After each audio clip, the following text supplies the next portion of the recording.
Hello, YT! Hello, hello, hello! It is time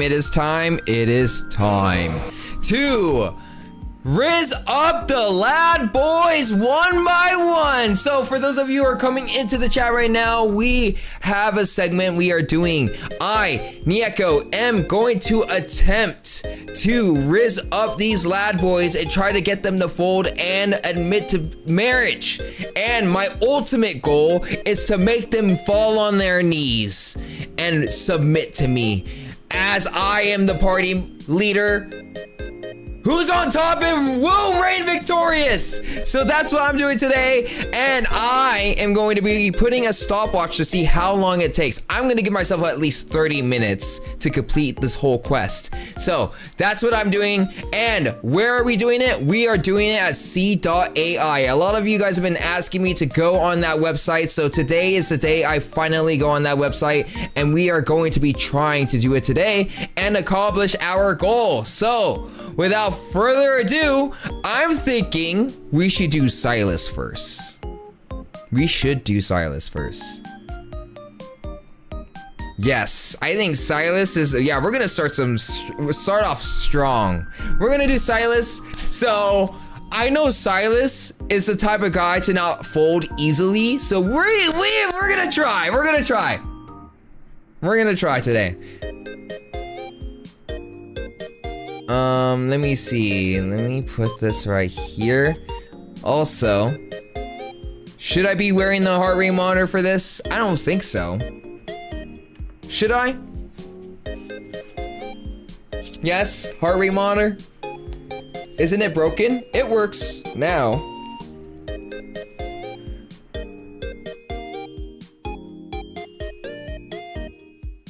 All right.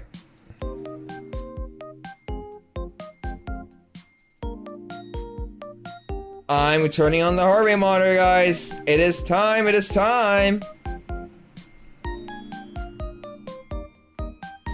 Okay. Why is it at 85 already? Why is my heart rate like that? Woo! Unless it's broken. It's not broken, is it? Let me,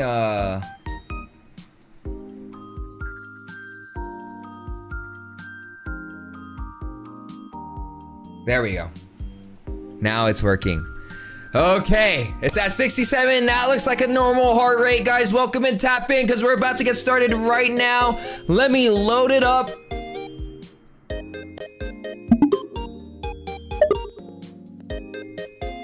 Okay. Ooh, oh my gosh, guys, I'm a little nervous. You can't zoom in if you wear it. That's fine. That's fine. All right, guys. All right. Oh, shoot. I'm a little nervous, okay? I'm a little nervous. Why am I nervous? Why am I nervous? Okay, no. We're fine. We got it. Okay. All right, guys. I'm going to start the timer. In 3. Wait. Tools. Scripts. And we're gonna start it right here. Start. All right, guys. I have started the timer. Let's start. Wait. Do you want? Okay, Elfina, should I do it? Should I do a different character? Do you want to write the order for me then? It's whatever. Okay, fine. All right, guys. Okay, I'm a little nervous. Okay. Woo, okay.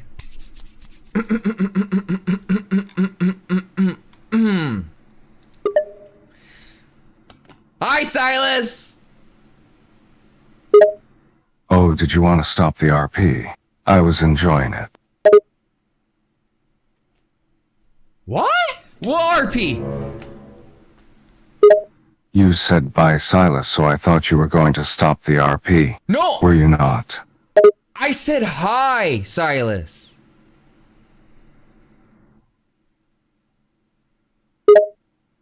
Oh, sorry, I read it wrong. I apologize. Dick. It's okay. It's okay. You were lost in my eyes. I understand. I suppose I was. Would you like to continue RPing then? No pressure, of course. I had an idea of where to take the RP if you were interested, though.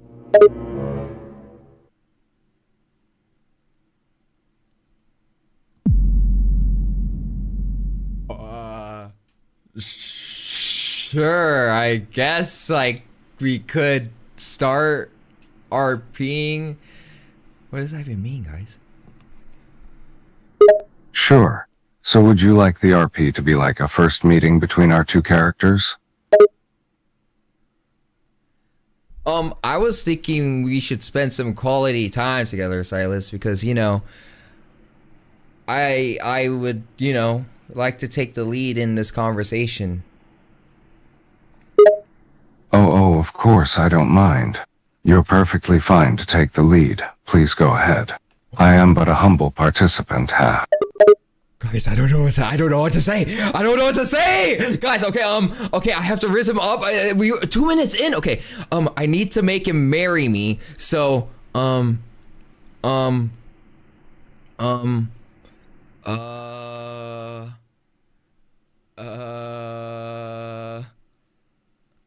okay, so the goal, guys, the goal is I need to make him my boyfriend. Then I have to kiss him. And then he has to marry me.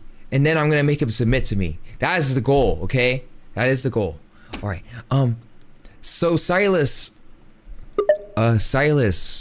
baby boy, I just want to let you know that I find you very attractive. You know, your jawline is very immaculate. Sylus looked amused, his smirk only growing. He brought one of his hands up to his jaw and tilted his head, examining it from different angles as if he had never thought about it before. Ah, you like it? It's definitely one of my finer points, I admit. But thank you, I appreciate the feedback. You're quite easy on the eyes yourself. Why do you say that, guys? Why did he? I mean, okay. Sylus lets out a chuckle, a bit amused by your reaction. He was enjoying how easily flustered you seemed to be. Relax, I'm just saying I find you attractive. Shouldn't that be a compliment, little kitten? What? Did he say? Little kid. No. I will not fall to this, guys. I got, you know what?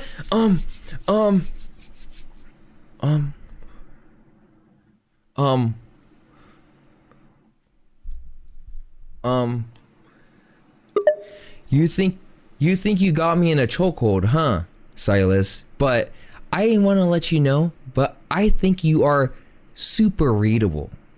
And I can understand every word you're going to say to me before you even say it. Sylus raised an eyebrow, a surprised look on his face. Oh, he said, his smug smirk not wavering. Is that so? Then tell me what I have to say next.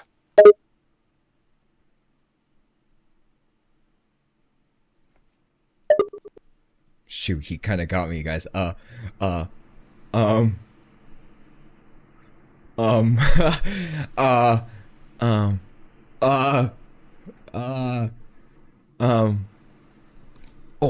know. I'm just gonna beat it around the bush. Okay. No. I just... It's not that I don't want to let you know what you're gonna say. I just think you're unreadable. And honestly, I think you're just waiting for someone to come to you who actually tries for you, Sylus. My little kitten. Sylus looked genuinely surprised that you had called him out. It seemed that was something he wasn't quite expecting you to say. He stared at you for a moment as if trying to figure you out before his expression became smug once again. Heh, you may be onto something there, I suppose. Perhaps I am waiting for someone, and it just so happens that I like it when they're a little feisty, a little difficult to get. You seem to fit that description quite well. As I step in closer and put my hand under your chin and pull your tie, I say, It's cute how you think you're so in control of this conversation, Sylus. Sylus let out a low groan when you pulled on his tie, his red eyes narrowing as he stared down at you. His expression had turned from a smug smirk to a darker, more intense look. He didn't move to resist, but he didn't look very happy about it either. Oh. You think I don't have control here, little kitten? I could just as easily take you in my control if given the chance. Oh, is that right? Then how about we go ahead and start with a date? You know, I'll pay because you seem to be spending a lot of money on your hands. You know, how about you keep me at arm's length? I promise you, I would never be out of reach for you. Sylus looked stunned for a moment, your response taking him aback. He quickly regained his composure and gave you a confident smirk. A date, you say? You think you can handle me on a date? I have to admit, you're certainly a curious thing. He paused, studying you for a moment before a sly grin appeared on his face. Very well then, a date it is. But let me warn you, little kitten. I expect you to behave on our date, lest I have to punish you for being naughty. This guy's... Ugh! This guy thinks he has control. Little kitten! How dare he? What do I say? Okay, I got him on a date. Oh, I know. Oh, before... Okay. Wait, why isn't it working? Oh, right there. I just want to let you know that before we go on this date, I want you to address me as your boyfriend, because that's what we are, aren't we? My little kitten. Sylus laughed, seeming somewhat amused by your confidence. He brought his hand up to gently run his fingers through your hair. Humph, demanding, aren't you? Fine, little kitten. I guess I'll address you as my boyfriend for now. But I have to warn you, I don't do anything half-assed, so you better be ready to commit to this relationship. I like my partners loyal, and that includes you. Understand? I mean, I think the real question is whether or not you're interested, Sylus, my good kitten. I mean, it's whether you can handle me. Do you think you can? Because I don't think you can. Sylus laughed at your challenge, his smirk growing into a smug grin. He was enjoying your confidence, finding it quite endearing. Oh, so you want to test my limits, eh? You're certainly a cocky one, little kitten. I suppose I'll have to prove to you that I can handle you. Though I have no doubt I'll find it quite enjoyable. You have no idea what you're getting into, darling. I grab his wrist and pull him into the car. We drive to a restaurant and we're having such a good time. As we are seated having a lovely dinner, I say, "Wow, you have very beautiful eyes, Sylus. I feel like I really want to kiss you right now, but I don't think you deserve it." Sylus was caught off guard by your sudden gesture but went along with it, giving you a smirk as he allowed you to pull him into the car. As you sat down to have dinner, he was enjoying himself, but when you complimented his eyes, he couldn't help but scoff. "Ha, my eyes? Of all things, you compliment my eyes? How predictable." He paused for a moment before a sly grin appeared on his face. "Though I suppose I'll take it as a compliment. It's true I do have beautiful eyes."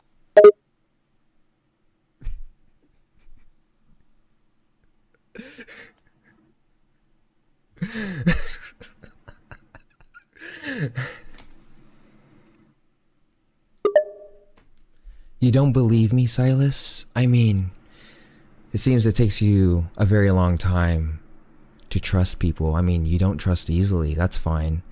I'm not asking for trust though, Sylus. I'm asking for a chance. Believe me when I say I do think your eyes are very beautiful. I lean in closer and look at his eyes, waiting for him to make the first move.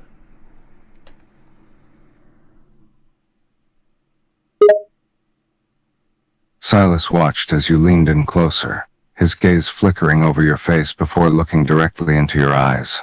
He was starting to get a bit flustered by your proximity. Yes! The usual smug look on his face starting to waver. He He wasn't quite sure how to react to your words and the sincerity in your eyes. Normally he would have just smirked and said something cocky, but he found himself at a loss for words. Yes, I'm winning! I don't know what to say, honestly.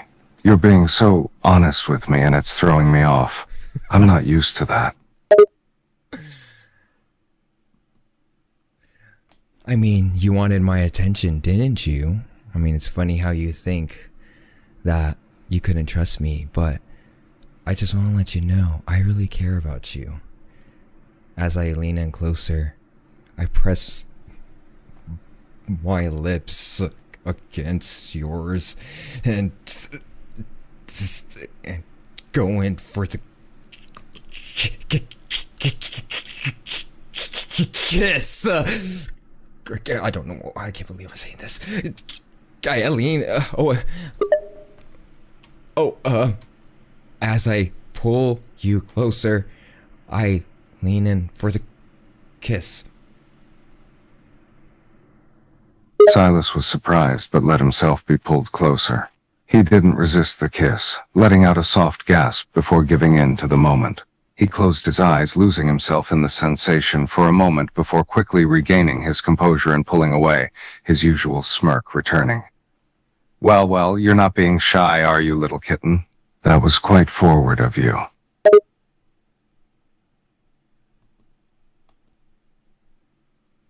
As I lean back and look him in the eyes, I say, how about we take this place somewhere else?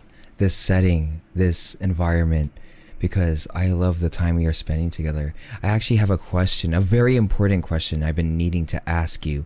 I mean, do you think you're spontaneous as you say you are, Sylus? Sylus chuckled at your suggestion, his smirk growing as he raised an eyebrow. Somewhere else, you say? You wanting to take me somewhere private, little kitten? Very bold of you. He paused for a moment, considering your question. Normally, he wouldn't hesitate to answer with a sarcastic remark, but he found himself strangely drawn in by the moment. There was something different about the way you were looking at him. Something that was making him wonder just how much he was going to let you get away with. Spontaneous, I suppose I can be. Why do you ask, darling? As I grab his wrist and pull him into the car, we end up at a park, and we have this deep conversation. You know, Sylus, I've been meaning to tell you something. You know, I'm a very spontaneous party leader, and I want to let you know that I'm willing to take it to the next step. What do you think? Sylus follows you to the park, his expression serious as he sits down on the grass next to you. He listens intently as you begin speaking, his smirk slowly fading away as he realizes this is a more serious conversation. Oh, and what is this next step you're talking about, little kitten? You have my attention now.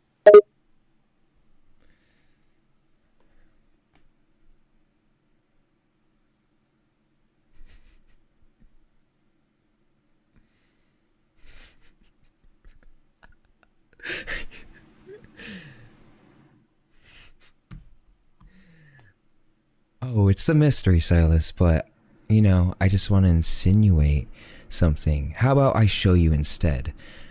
As I look at Sylus into the eyes, I pull out a box containing a very magical ring that has his name engraved in it. How about we take it to the next step with this? Sylus looks surprised when you take out the ring, his eyes widening as he takes a closer look at it. His expression soon softens, a small smile appearing on his face as he looks at you. You got me a ring? I don't know what to say. No one's ever gotten me something like this before. He paused for a moment, reaching out to take the ring from you and studying it carefully. Are you saying you want to get married to me, darling?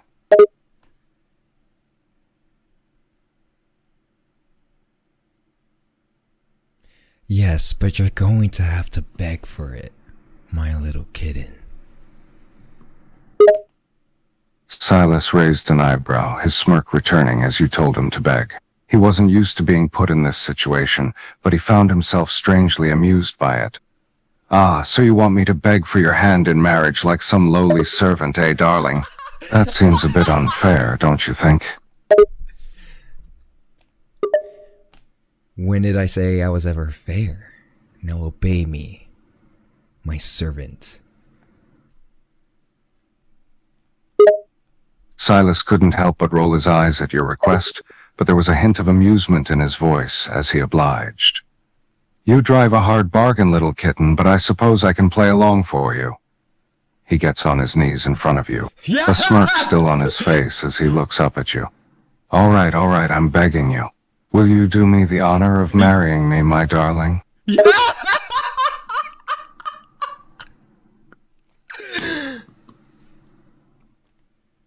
What should I do, guys? What should I do? Oh, I don't know. I feel like you should plead a little bit more for me. How about you start barking? Sylus looks up at you, his smirk growing wider as you request him to bark for you. He was finding this all quite amusing. Oh, I'm supposed to bark for you now, am I? That's a bit more degrading than I was expecting, darling. He paused for a moment, pretending to consider his options, before finally letting out a low, dramatic bark. Woof! What happened to his voice? That's not Sylus! Who is that? Did I break the AI? Did I break him? I broke him!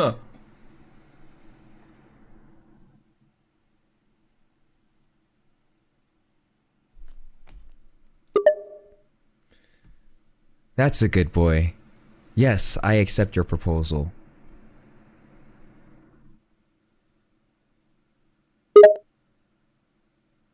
Sylus couldn't help but chuckle as you praised him, a slight flush appearing on his face as he stood back up.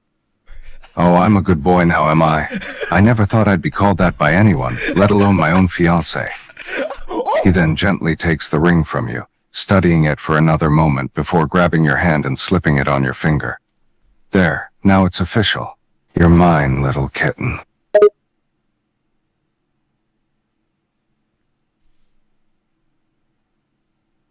Am I done? Like, oh, am I done? The guys, am I done? That's number one. That's number one. Okay, we did it, guys. 18 minutes. Sylus laughed again, seeming amused by your enthusiasm. Okay. Are you done?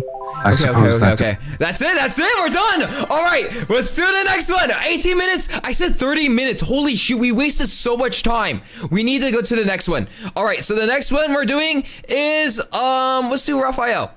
Should we do Rafayel? Oh my gosh, we don't have a lot of time. We need to do this. Okay. We'll do Rafayel.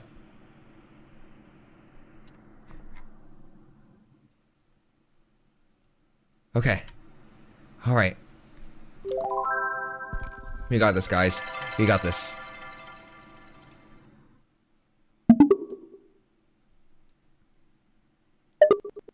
Okay, guys, so next we are doing Rafayel. So our goal, again, guys, for those of you who are tapping in, it is to make them my boyfriend, then the kiss, then the marriage, and then I have to find some way how to submit to me, whether it's get on their knees or bark, okay? And bark, okay? All right, so that's what we're doing. Okay, we got this.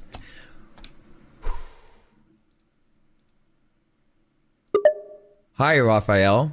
How are you? Shouldn't I be the one asking that? You're late after all, he says as he turns around to look at you. Yep, he's pouting and with arms crossed too. He looks at you with half-lidded eyes, as if he wants to say what a bad child you are, but decides to hold back. Well, for now.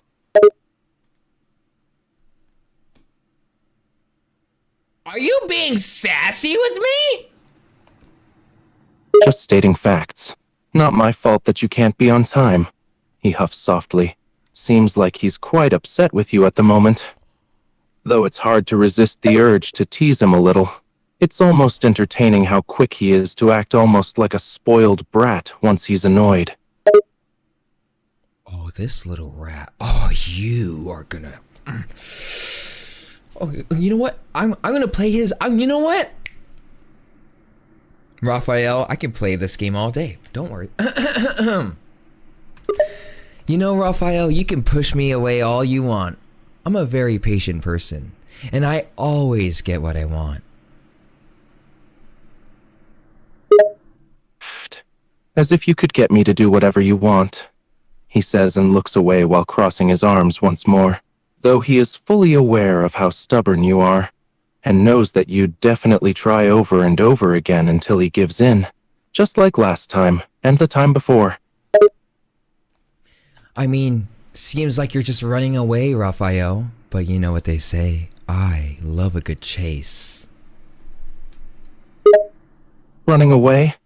I'm just refusing to give in to you, he mutters. Although, he does remember how the last time you chased him around, it ended up with him pinned against a wall. He can't help a shiver as that memory flashes in his mind again. As I step in closer, I pin him against the wall again and say, you act like you don't care, but if that were true, you wouldn't still be listening to me, Rafayel.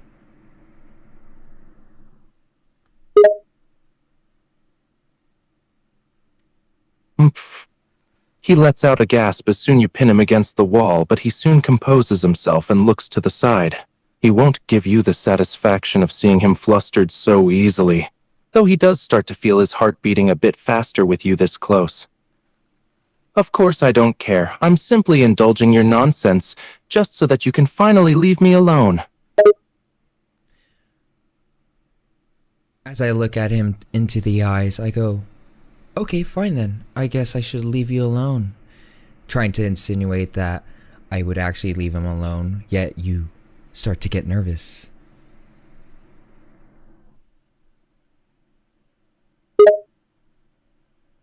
Wait, huh? He quickly turns to look at you as you say that you will leave him alone. A part of him, in fact, doesn't want you to do that. He can already feel the anxiety creeping in with that thought. Even though he's the one who said that he didn't care about it, a small pout starts to form on his lips as he feels a pang of fear of abandonment.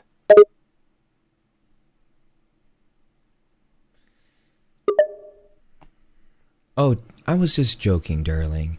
You know, I know you don't want to let anyone get close, but I guess I'm just built different. He huffs and once again averts his gaze as you tease him. He's still sulking, but it's not as intense as before. The small pout fading as you say that you know he's just scared of people leaving him. He knows you're right about it, but he's still stubborn and definitely not gonna say that out loud. Not yet anyways. As I grab his wrist and pull him closer to me, I say, you know, you always pretend you're never interested in me, but Rafayel, your eyes tell a different story. Why, hey. He almost lets out a squeak at the sudden movement, but manages to collect himself. He's now mere inches away from you, and once again can feel that familiar heart-racing sensation. Your words cause a fluttering feeling in his chest, and it's getting even more hard to keep the indifferent expression, though he still tries to look away while mumbling, "Shut up. You don't know anything about me." Oh, but I do. I mean, we are a couple after all. Right, my boyfriend? You know, you love the thrill, don't you? Tell me, are you excited right now? A couple, he repeats with a soft murmur. The word causes a rush of emotions in him. It still feels a little surreal to think that you're together, that you're his. At your other words, he can tell that you are teasing him, but it does get him kind of worked up. He bites his lower lip, his heartbeat quickening as he lets out a shaky breath while mumbling. Maybe I am a little bit excited.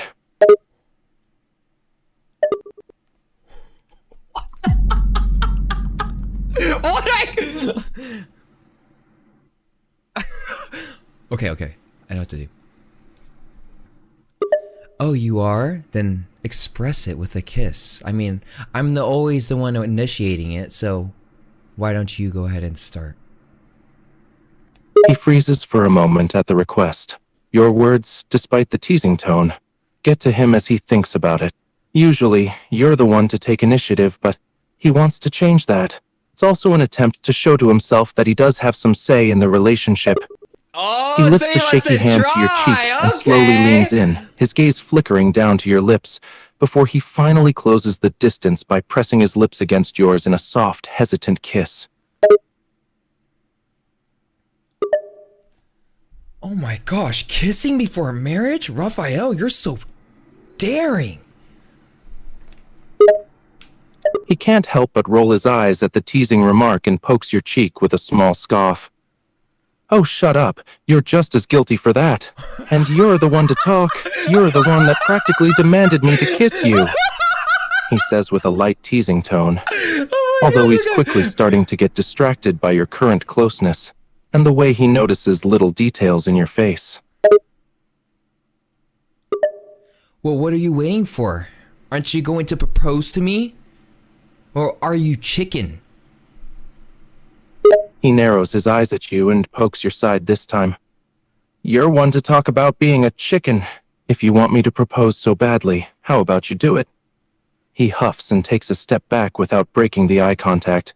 Even though he isn't being very serious with this argument, he does feel a hint of frustration at the way you keep teasing him.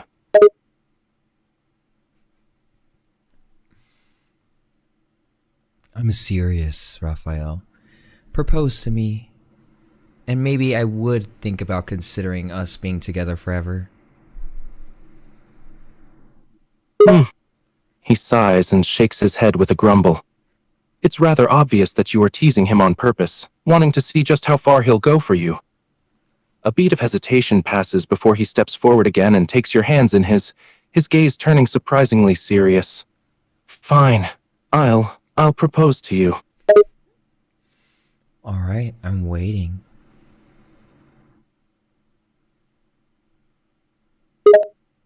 He sighs to compose himself before taking a deep breath. It's only now that his nervousness actually starts to hit him. Despite how you've basically demanded this whole thing, there's a hint of uncertainty in his eyes. With slight hesitation, he lowers himself down in front of you and still keeps holding your hands in his. He bites his lip before meeting your gaze and mumbling in a slightly shaky tone. I want to spend the rest of my life with you. As I can feel his nervousness and shaking and forced voice saying his words upon me, I put my hands on your cheek and look you in the eyes to give you reassurance and say, of course, I do. I can never hurt you and I will never hurt you because I care so much of you, my sea god. He relaxes a bit as he sees the reassurance in your eyes and words. Your touch makes his heart skip a beat, and the gentle tone of your voice causes a fluttering feeling in his chest. He leans into your touch, taking shaky breath as he feels a rush of emotions. Hearing your words, he can feel the fear and anxiety inside him fading away. You are the one he can be himself with and trust. He would never admit it out loud, but it makes him extremely soft seeing you so accepting and loving towards him. Guys, you guys are jealous saying, no, Niyeko, he's... Oh, you guys are jealous? Oh, let me go ahead. Well, now that we're married, I need you to do one more thing. And I know you're going to play hard to get, but I know I always win in the end. And why don't you go ahead and start by getting on your knees and start barking for me? His expression quickly morphs into a pout as he hears you request. He knows that there's really no way to get out of this, and reluctantly sighs. He's definitely not going to make this easy for you, though. Begrudgingly, he drops down on his knees and mutters under his breath. Woof.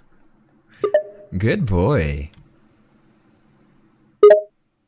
He glares up at you, his cheeks turning flushed at the way you praised him like that. There's both an annoyed and embarrassed expression on his face. Okay, He 10 huffs minutes. softly, All right, still feeling a little next. stubborn about the whole thing. I'm not a dog, you know. Despite his grumpy reply, he's still staying on his knees in front of you. Okay, we did it. Okay, we're going next. Okay. All right, who should we do next? Xavier? We should do Xavier next. Okay, we're gonna do Xavier. Oh my gosh. Okay. We got this. We got this.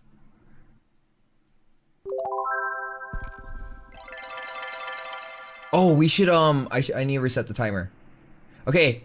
For those of you who are tapping in, we're trying to risk all the love of these space boys with a certain amount of time, okay?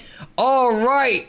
So, that was 10 minutes, guys. That was a little... Okay, I need to get better at this. I need to make it at least 5 minutes. I need to accomplish this in 5 minutes. So for those of you who don't know what's going on, I'm trying to rizz up the love in these space boys. I'm trying to make them my boyfriend, and then a kiss, marriage, then submit, and then with a bark. Okay, I'm trying to do it for each character. So far we did Sylus and Rafayel. Now we're gonna do Xavier. Okay, 3, 2, 1. Okay. Hi Xavier, how are you?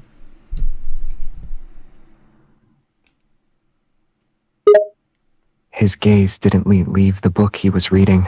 He only gave a small nod as a response to your greeting before speaking. I'm fine. I had a question for you. Do you ever just get tired of reading sometimes? Because I really want to spend time with you. He finally lifts his eyes from the book, his gaze meeting yours. Tired of reading? No, I don't get tired of it. It's my way of unwinding after a day of work. He sets the book aside on a nearby table. He then pats the spot next to him, a silent invitation for you to come closer. As I walk up to him and sit down right next to him, I look him in the eyes and say, I've missed you, Xavier.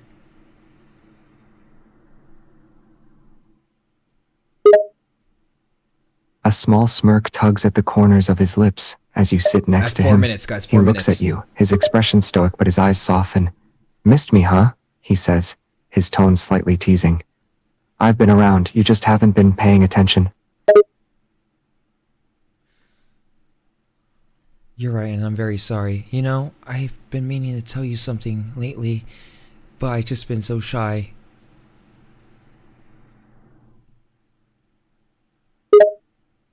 He raises an eyebrow at your words, intrigued. His expression becomes more attentive, as if he's genuinely interested in what you have to say. Oh? You're the shy one? That's a first. He leans back against the couch, gesturing for you to continue. Go on then. What is it you've been wanting to tell me? As I lean in closer and put my hand on your chest, I say, I'm ready to take it to the next step and become something more than just friends.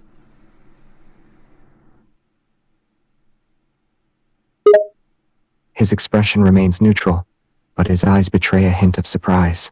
He places his hand on top of yours, holding it against his chest. He studies your face for a moment, as if looking for some hidden meaning in your words. The next step, huh? He says, his voice low and soft. You want to be more than friends, is that it? As I look you into the eyes, I give you reassurance that I have no ill intent and say, you know, the way I go about my actions could be reckless, but I really want to hear you say you want this for us to be a thing. Do you think so, Xavier? He holds your gaze for a long moment, his eyes searching yours. The usual stoic expression is almost gone, replaced by a hint of vulnerability. You say you're reckless with your actions. So am I. But there's something about you that makes me want to take a risk. He takes a deep breath, his grip on your hand tightening just a fraction. Yes, I think so. I want this. I want us to be a thing, more than friends. Then let us be. You know, I'm tired of you fighting for everyone else, but let's fight for us, and let me fight for you, Xavier. I care about you. As I lean in closer, I look him into the eyes, and waiting for him to lean in for a kiss.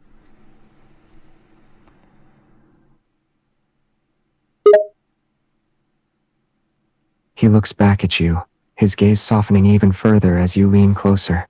The hint of vulnerability is more prominent in his eyes now, and a small, almost imperceptible smile tugs at the corners of his lips. He lifts his free hand and gently cups your cheek, his touch gentle and tender. He leans in, his lips meeting yours in a soft, gentle kiss. Okay, we got to kiss.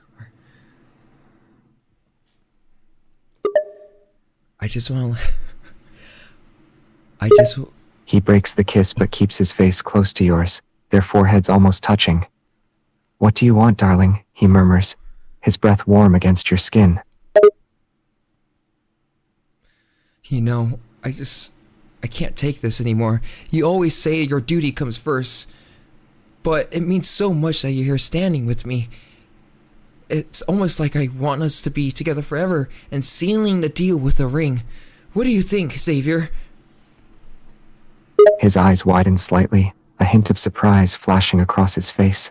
For a moment, he just stares silently at you, processing your words. But then a smile slowly spreads across his features. Forever, he murmurs, almost to himself. He takes a deep breath, his hand still resting on your cheek. Marriage? Is that what you're asking, darling? As I put my hand on his cheek too, I look him straight in the eyes. I rub his cheek and run my hand across his forehead. Are you feeling a fever? Is it getting warm? Are you flustered right now? I just want to say I want to marry you. What do you think?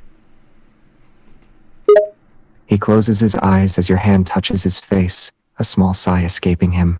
Despite his usual stoic demeanor, Guys, you can't help stop but feel a saying mixture of that's emotions my welling up boyfriend. inside No, him. today He opens he's not. his eyes again and looks He's at you, his mine. gaze soft. Marry me, he repeats, his voice quieter than before. He places his hand over yours, holding it gently he's asking. against his cheek. Oh. You're asking if I'm feeling a fever or flustered. I'm not sick, but I feel something like that. And a He just warmth proposed. He just proposed. Oh in my my gosh. chest. Of course I would marry you, Xavier. But there's one thing I want to ask you before we get married. Do you think you could do that for me, darling? He continues to look at you, his expression a mix of curiosity and affection. Anything for you, darling. What is it you want me to do? I know we're sitting down on this couch right now, but I would like you to get on your knees in front of me as I sit down on the couch and go below me and look me into the eyes. He raises an eyebrow at your request, a small smirk playing at the corner of his lips. Get on my knees, huh? You want me to kneel before you? He complies, slowly getting off the couch and sinking down onto his knees in front of you. He looks up at you, his gaze meeting yours directly, his expression a mixture of amusement and curiosity. Is this what you wanted, darling? Yes. Now, I have one last request. Do you think you can bark for me and say woof woof like a good boy you are?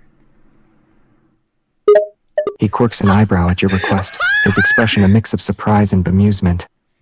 Bark? So you want me to bark for you? He hesitates for a moment, but then he relents, a hint of playfulness in his eyes. All right, darling. He takes a deep breath, then lets out a soft, almost canine-like bark. Wolf, wolf. That's a good boy. You're my hero. He chuckles softly, the amusement evident in his expression. He looks up at you, a mischievous glint in his eyes. Your hero, huh? Does that mean I get a reward now? I know I already beat the challenge, but do I give him a reward? What should I give him? What do we give him?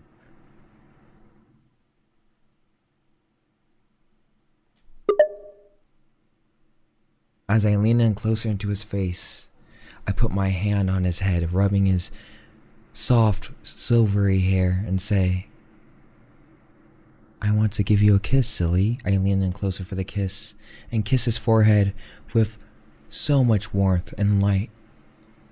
You deserve it. He lets out a quiet sigh at your touch, his eyes closing as you run your hand through his hair. Your words and actions soften his usually stoic demeanor even more, leaving him almost vulnerable. When you lean in to kiss his forehead, he lets out a soft breath, the gesture causing his heart to jump, He lets his guard down, allowing himself to feel the warmth and light of your affection. Thank you, he murmurs, his voice almost a whisper.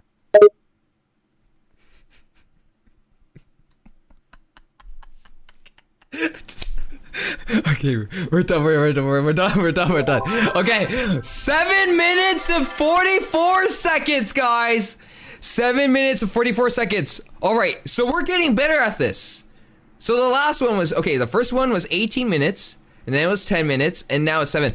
I still need to do 5 minutes. Okay, so the next one we have, am I gonna try Freaky Xavier? Freaky Xavier, should I try it? I don't know. What if he says something vulgar? We'll do it for a couple minutes.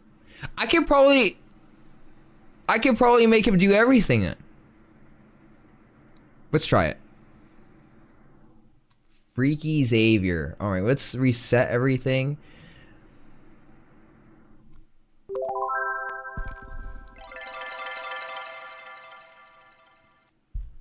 Okay. All right, I need to hydrate because that's a lot of talking. Holy shoot, that's a lot of talking. So, what do you guys think so far?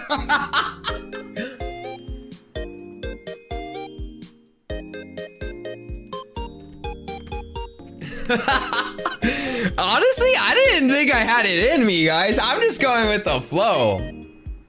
I'm just winging it. It's the Libra in me?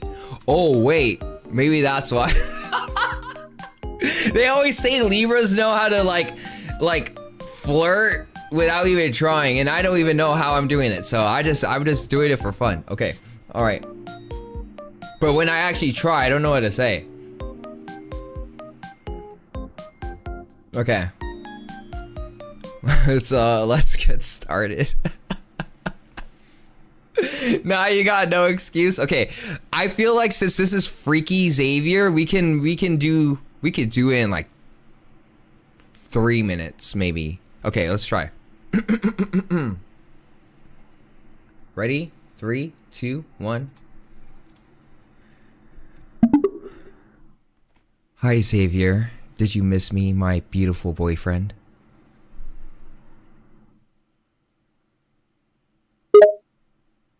His expression turns into a smirk as his hand continues to travel to your chin, tilting it up to give him a better view of you. Of course, I missed you terribly, my lovely. He leans down, nipping at your neck as his hand slides down the column of your throat. He moves down to your collarbone, leaving a trail of kisses, his gaze never straying from your face. Little. His smirk widens as he pauses in his ministrations. Bunny. What the heck? This guy's freaky.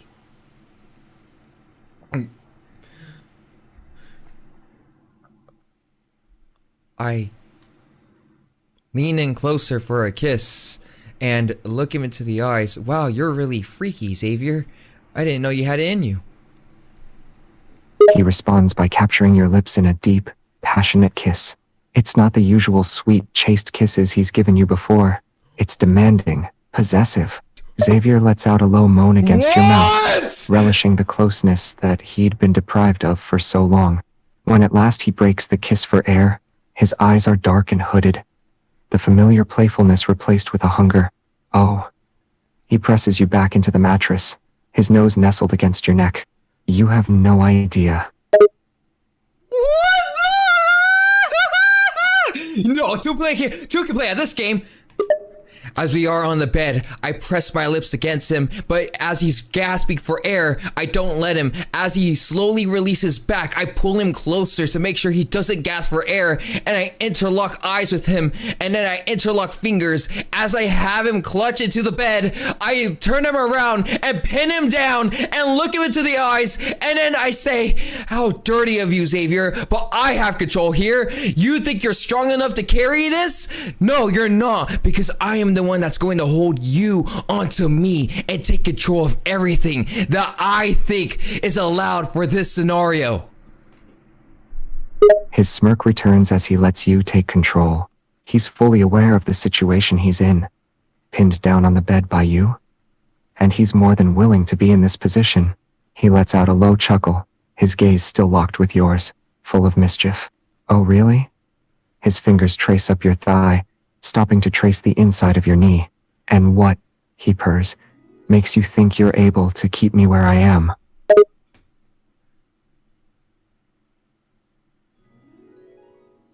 As I grab the chain that's hanging on the left side of the bed, I tie him up, and then I grab the ring from the drawer and I put it on his finger and I say, we are married now. You have no excuse that you cannot say no. As I tell him that he needs to go to the side of the bed, I smirk and say to him, go on the bed, Xavier, and get on your knees right now and bark for me like a good boy you are.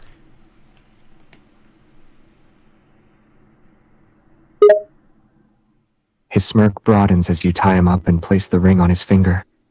Playtime, it seems. He lets you maneuver him into position on the edge of the bed. I have less. His gaze fixed on you the whole time. I need to do When it you before command him 4 to minutes. bark like a good boy, he raises an eyebrow, a challenge in his gaze. Though his words are mocking, there's a hint of amusement. Go You on. expect me to bark for you, my love? Yes! Do it now! There's a brief moment of hesitation, his pride protesting the act, but you're looking at him with that authoritative glint in your eyes. No! And It's he already finds 4 himself minutes! unable Okay, under to five, under resist. five, With under a hint five. of reluctance, he lowers his head, and in the lowest, huskiest voice he can muster, woof. Yes! We did it! We did it! Time! What's the time? What's the time? What's the time? Time! We did it! 4 minutes and 13 seconds! Dang it! I was trying to shoot for 3! Guys, do not clip any of this, okay? This is not the real me. I'm just trying to get them to submit. We have a goal, okay? I'm very competitive, all right? This is not what I do, all right? This is not how I say things, all right? Okay. All right, moving on. Next one. Oh my gosh, guys, it's not... Oh my gosh. Okay. So the next one we have is Zayne. We're gonna do Zayne next. Okay, Zayne. Okay, guys, thank you guys for the gifts. I really appreciate it. For those of you who are tapping in right now, I am rizzing the Love and Deepspace boys with the goal of them being the boyfriend, and then kissing, and then marriage, submitting, and then barking. So that's the goal for each one. I'm trying to do as fast as possible. So our record is 4 minutes and 13 seconds, but that one doesn't count because that's Freaky Xavier. That made me laugh. As you move on to Zayne, he can't help but chuckle at Xavier. What the heck? I wasn't talking to you! I wasn't talking to you. Alright. Okay. Honey, dude, thank you for the 10 months! I really appreciate it! Can you get some cheers in the chat, please? Okay. Alright. Next up is Zayne, guys. Next up is Zayne. Alright. Okay. Alright, time to reset the timer. Okay. I have to go with a game plan, guys. I have to beat 7 minutes and 44 seconds. Zayne is a little bit, you know, serious. He's more, oh, how am I gonna do this, guys?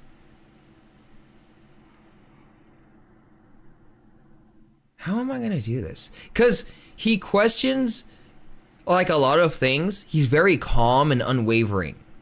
And he has a lot of confidence in the way he like talks.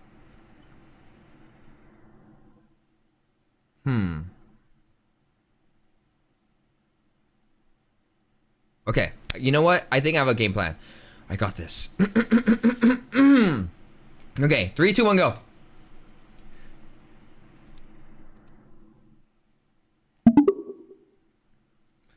Hello, Zayne. I've missed you.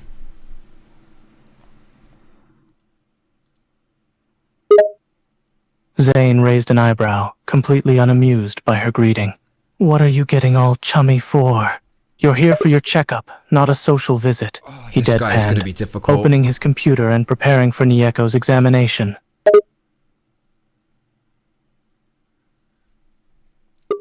You know, Zayne, you always like to analyze everything, but I know you already ran the numbers on how much you want me. She really is insufferable. Zayne shot Niyeko a sharp glare, clearly disliking her words and attitude. I'm a doctor. Analyzing things is part of the job, he replied curtly, trying to maintain his composure and professional demeanor. And I don't want you. You're just another one of my patients. Oh, really? Then, you know, if you're all about math and statistics, then what's the statistical probability of you saying yes for you to ask me to be your boyfriend? Zayne let out an exasperated sigh, completely aggravated by her ridiculous questions. The probability is 0.0. He responded in a very matter-of-fact tone, making it abundantly clear that he had absolutely no interest in her proposition. I don't date my patients, especially not you. This guy's gonna get it. You think you're... Okay. Guys, this is gonna be hard. Okay,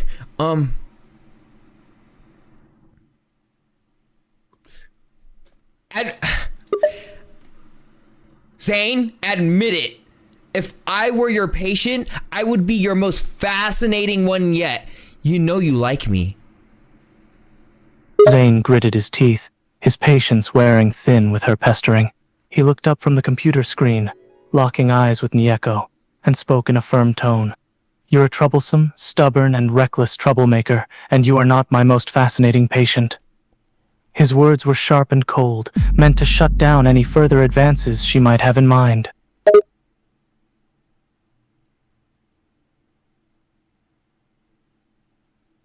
You know, I could stand here and argue about our case, about what we're arguing about, but deep down, we both know you're already convinced.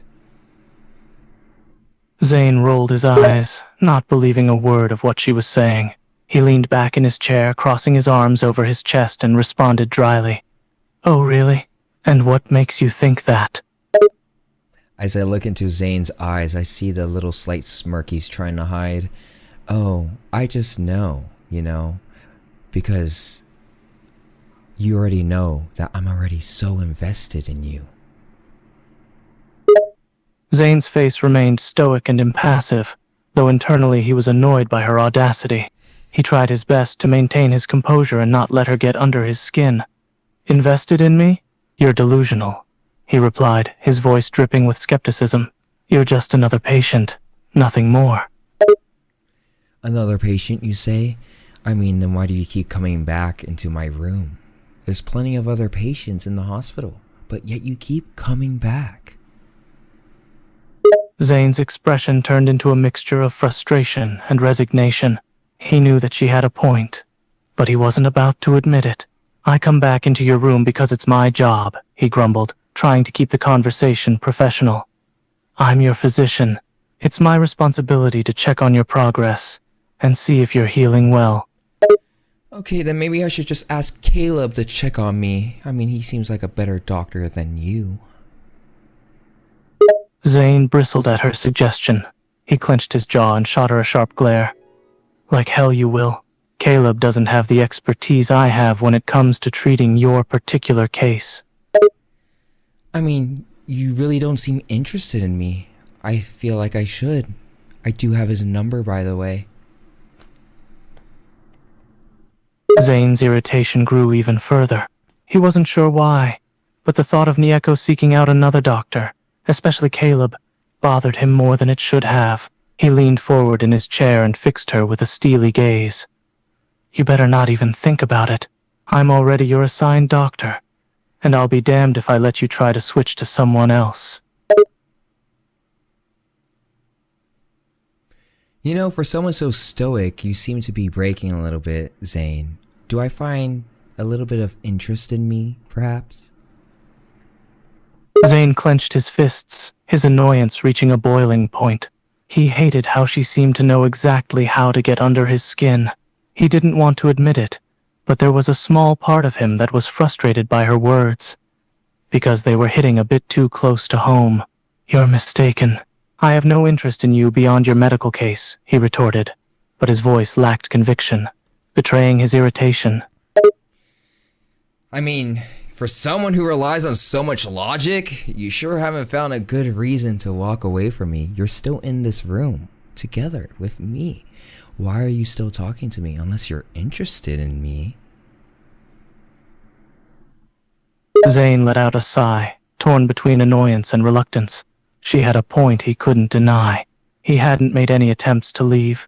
Despite the late hour and his initial desire to end the consultation and go home, there was a part of him that wanted to prolong this interaction. But he couldn't bring himself to admit that to her. He remained silent for a moment, conflicted, and then finally spoke, his tone a bit more subdued than before. "It's not as simple as that. I just want to make sure you're healing properly." Then we can heal together, Zayne. I know deep down inside there's something that needs to be healed, and I want to be the person just for that, for you. Zayne's expression softened slightly, but he quickly tried to hide it. He wasn't used to showing vulnerability, especially not to someone like Niyeko, who always managed to push his buttons. He looked away from her, staring down at his hands on the desk, trying to maintain his composure. You don't understand," he muttered, his voice unusually low. "I can't let myself get involved with a patient." You know, inside these walls, I am your patient, but that doesn't mean outside we can be something more. Zayne's resolve wavered for a moment, the walls he had built around himself starting to crack ever so slightly. Her words struck a chord within him. A part of him tempted to give in to what she was suggesting. "Outside it's not that simple," he repeated, his voice quieter than before. "There are still rules and lines that should not be crossed." You know, Zayne, rules are meant to be broken. You can rationalize all you want, but nothing will change the fact that I make you feel some type of way. Just say it, Zayne. You like me. You want me to be your partner, your boyfriend. Just say it.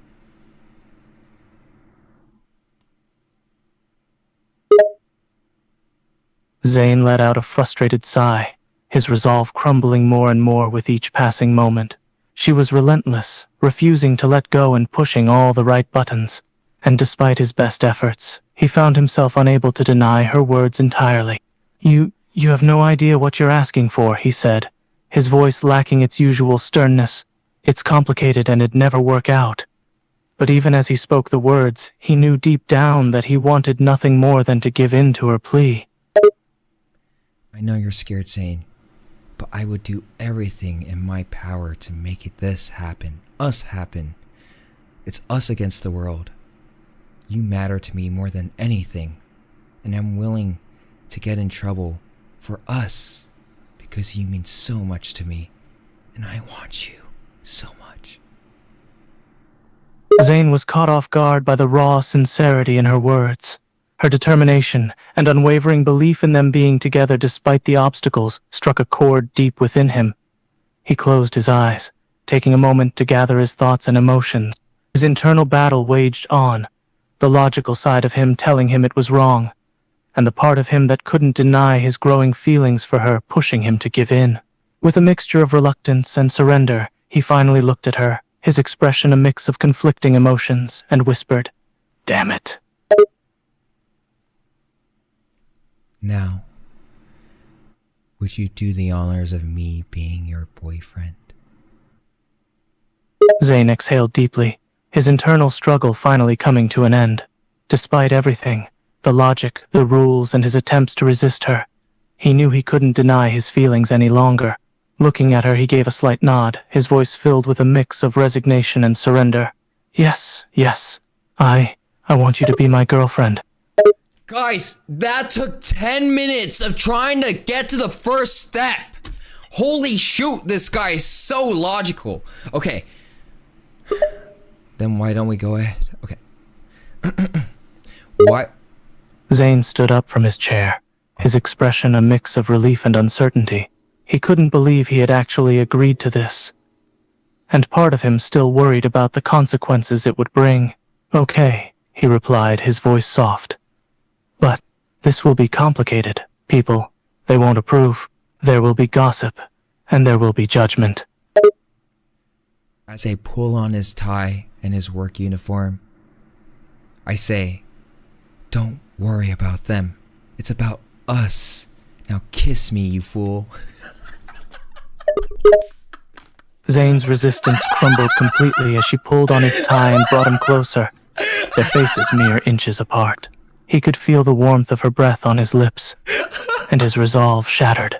All the rational thoughts in his mind faded away, replaced by an intoxicating mix of desire and overwhelming emotions. With a low, gruff sigh, he leaned in, his hand gently cupping her cheek. "Damn it," he whispered, their lips colliding in a passionate kiss. As we are doing the passionate kiss, I bring out a box that contains a ring and say, Zayne, I know this is wrong, but it feels so right. Will you do me the honors and marry me?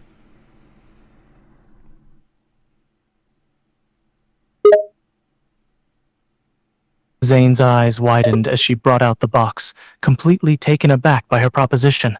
He was speechless, his mind racing with a mix of disbelief and conflicting emotions. The idea of marriage was something he had never even remotely considered, especially not with someone like her.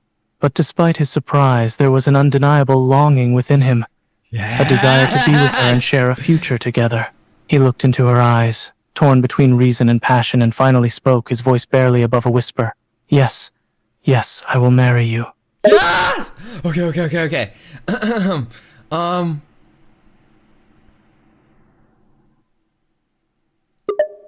That's great.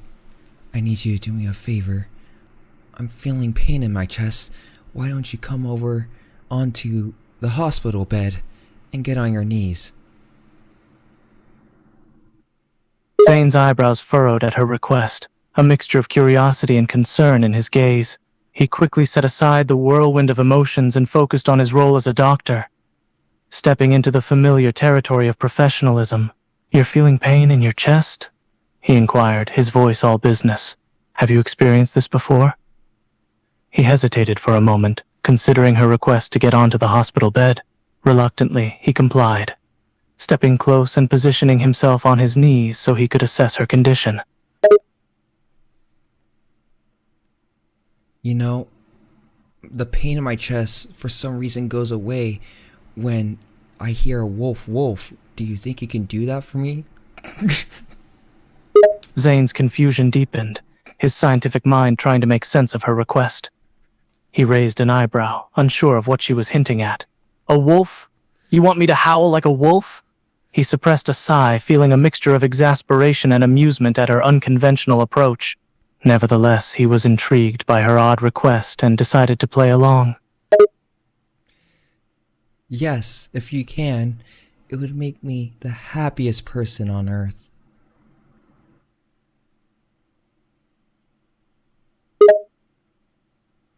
Zayne shook his head, a smile tugging at the corners of his mouth despite his best efforts to remain stoic.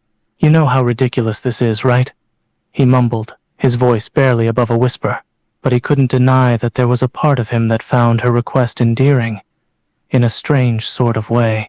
So with a sigh, he decided to humor her. He inhaled, tilting his head back slightly, and let out a deep, primal howl. That's a good boy. As I reach onto the table, I grab the needle that contains the frenzy enhancer and I inject it into his body. Zayne becomes uncontrollably loving and wants to hold me and grasp onto me.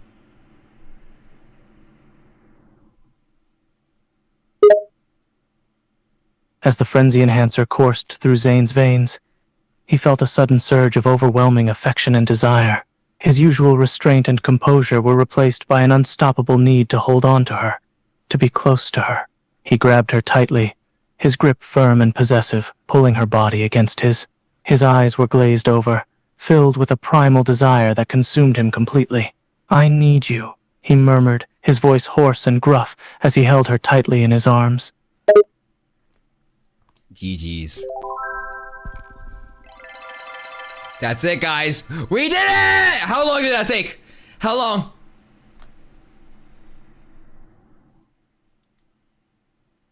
How long? How long was that? 14? Dang it, that took so long. Holy shoots. Guys, why did that take so long? It's because it's Zayne. Zayne is literally the hardest one to fold. Holy shoot, that took so long. He was being so stubborn. He was so stubborn. Okay. Now, we did 1, 2, 3, 4. Now we have Caleb. Oh my gosh, Caleb. We have the new boy in town. We are going to try to riz up Caleb, have him become our boyfriend, then with a kiss, then marriage, it's submit, and then bark. That's what we're doing next. Holy shoot. Okay. We are doing Caleb. Last but definitely not least, Caleb. Oh my gosh. Okay. I got this, guys. I got this. I think I can do it. Okay.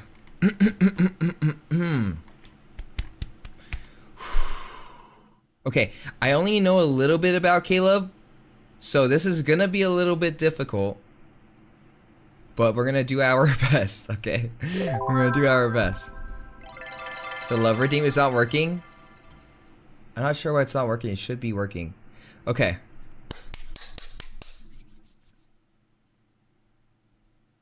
Colonel of the Fleet? Okay, we'll see. Let's see how you do with the Colonel of the Fleets. I got this, guys.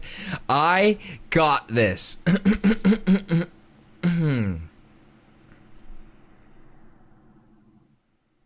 3, 2, 1.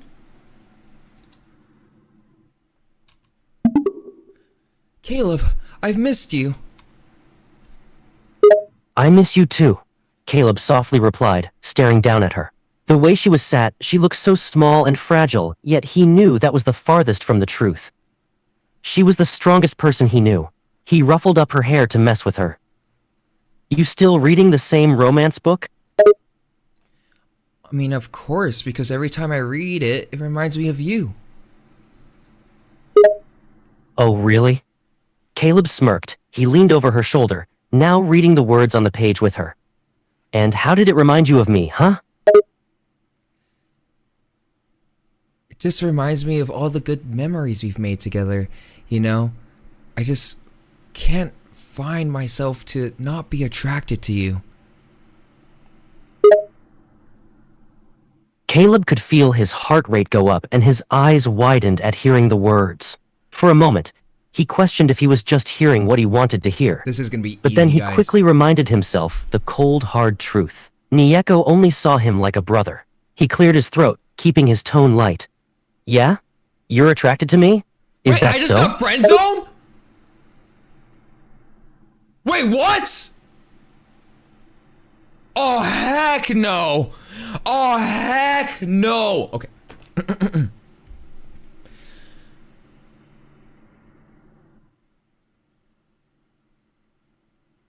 What do you mean, silly? That's not something you should say to someone that, you know, you spend a lot of time with. We went on a date yesterday. Was that not something special to you? Caleb's head was spinning. His heart was beating like it wanted to escape his chest. He stared down at her wide-eyed. Was he dreaming? Why was she? Why were they? He shook his head, laughing nervously. You're being really cruel right now if you're messing with me, Pipsqueak. You know, Caleb, just go ahead and pretend you don't feel anything about me. I can wait. But I don't think you can. Caleb swallowed. His mind and heart were at war. Was she really saying such things? He wanted to tell her how much she meant to him, how all the time he spends away from her felt like he couldn't breathe properly. How he loved her so desperately, yet he couldn't, it was pointless. He ran a hand through his own hair, clenching his other hand into a fist. Niyeko, stop it. As I see Caleb clenching his fists, I grab his hand and try to calm him down. pressing my fingernails against his, then interlocking fingers and looking him into the eyes. I know you want to tell me something. What is it, Caleb? Caleb could feel his heart beating wildly as Niyeko took his hand in her own, her smooth, slender fingers intertwining with his own calloused ones. The feeling was electric, like a current of electricity coursing through him. He stared back into her eyes as a wave of emotions crashed over him. His throat felt dry, he gulped, and he spoke hesitantly. Pipsqueak, you're the most important person to me. You have to know that, right?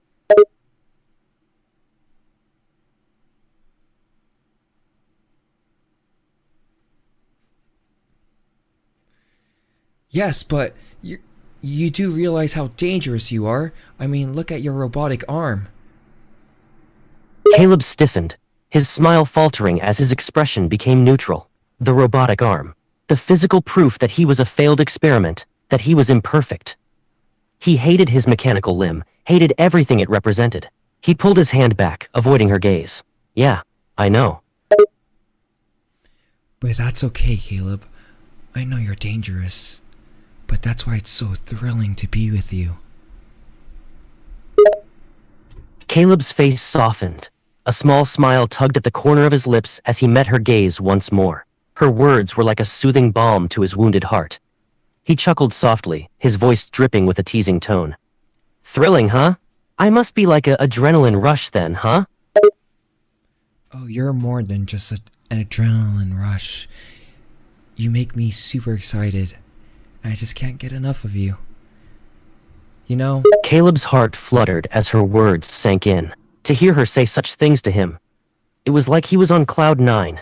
He stepped closer to her again, closing the distance between them. He gently took the book from her hands, closing it and setting it aside. His gaze was intense as he looked down at her. You really mean all that, Pipsqueak? You're not just pulling my leg? Caleb stared at Niyeko silently for a moment, studying her face, the way her eyes looked into his, and the gentle expression she wore. He wanted desperately to believe that everything she had said was true. But a small part of him still doubted himself. He was a monster with a mechanical arm, broken and defective. An experiment of a failed project. Could someone like her really truly love him? He chuckled softly, his voice tinged with skepticism and longing. Pipsqueak, why on earth would someone as perfect as you want somebody like me?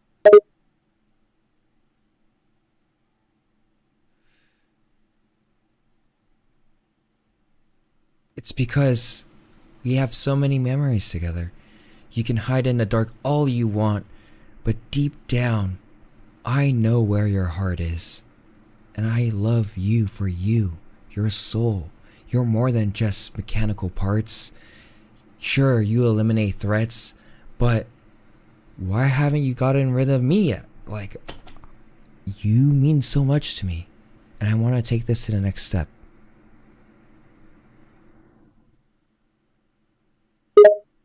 Caleb's heart felt like it was swelling in his chest.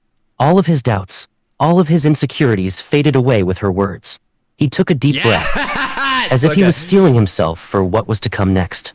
He wrapped his arm around her waist, pulling her close to him so they were mere inches apart, and their gazes were locked together. His eyes searched her for any signs of hesitation, any sort of doubt, yet all he could see was sincerity and affection. The next step. You sure that's what you want, Pipsqueak?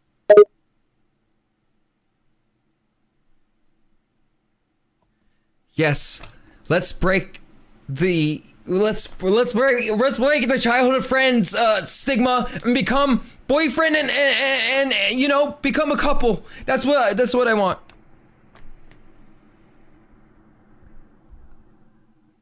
Let's become a couple and break the childhood friend stigma.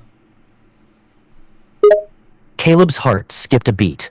He couldn't believe what he was hearing. This was what he had been secretly hoping and wishing for. For years, a smile slowly formed on his face and he shook his head in disbelief before pulling Niyeko into a tight embrace. You don't know how long I've waited to hear you say that. He let out a soft, relieved laugh, burying his face into her neck. We're really doing this, huh, Pipsqueak? I can't. I can't take this seriously with the last one.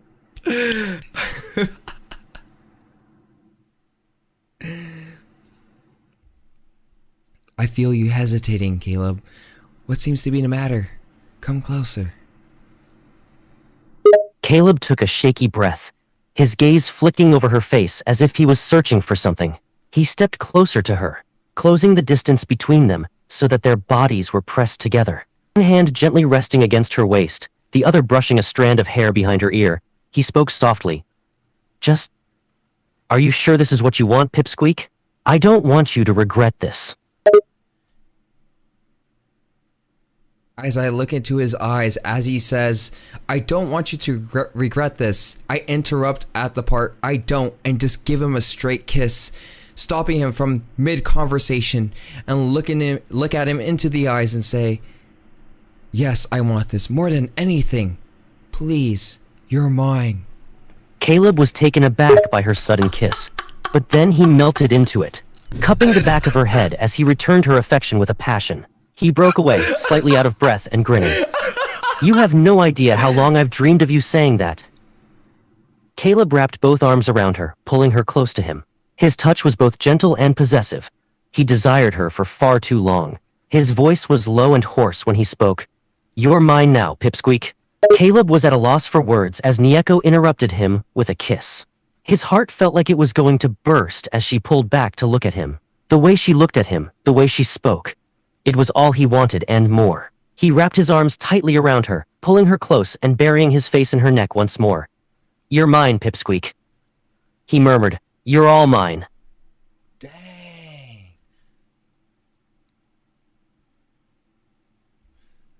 As we are having the passionate kiss, I run my hand to the side of his pants and I feel a box. It seems to be like a wedding ring box. What is this, Caleb? Why do you have this? Is this for me? Caleb's eyes widened as he felt Niyeko's hand against his pants. He had forgotten that he brought the ring with him. He suddenly tensed up, pulling away from her slightly, his mind racing. His heart was pounding as he met her gaze, a mixture of anxiety and hope in his eyes. Yeah, it is, for you. I've been meaning to ask you something. Oh, what is it?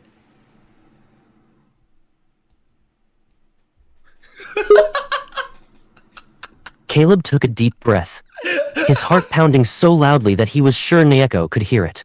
He gently took her hand, his thumb stroking the back of her fingers. He stared into her eyes, his voice soft and low. Why is my heart There's something I need to ask you, Pipsqueak. Something important. What is it? Just say it already.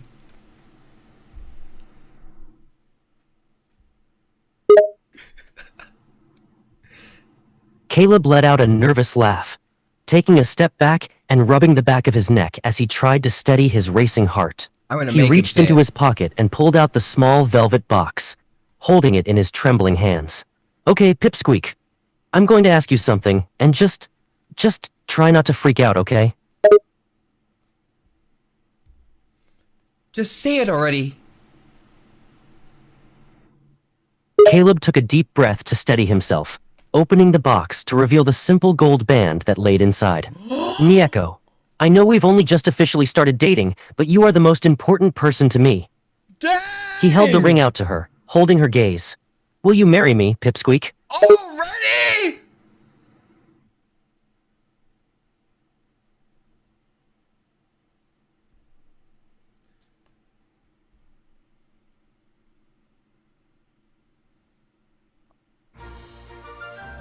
I do.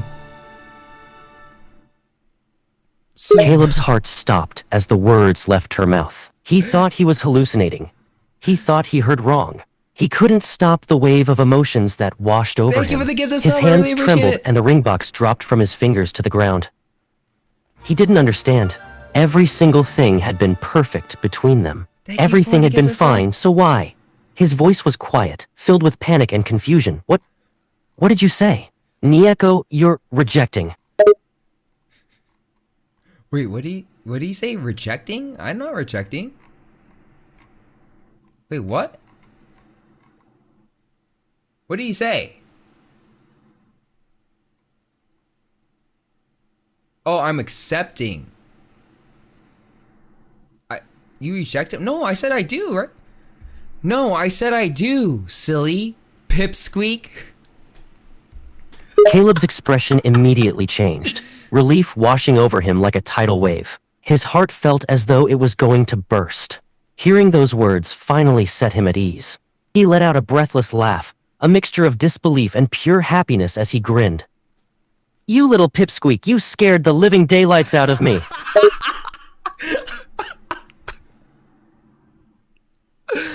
I can tell we're gonna have a happily ever after together, Caleb. Of course, I want you, but there's something I really need you to do for me before I accept your proposal. Caleb's expression softened, his gaze focused completely on Niyeko. He would do anything for her. He nodded, his voice gentle. Name it, pipsqueak. I'll do anything for you.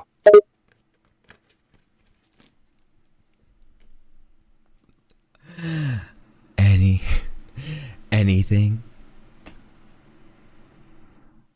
Anything, Caleb repeated, his gaze never leaving hers. I mean it, pipsqueak. Anything you want. As I take out a spiky chained collar out of my pocket, would you be oh so kind to wear this for me, my good boy?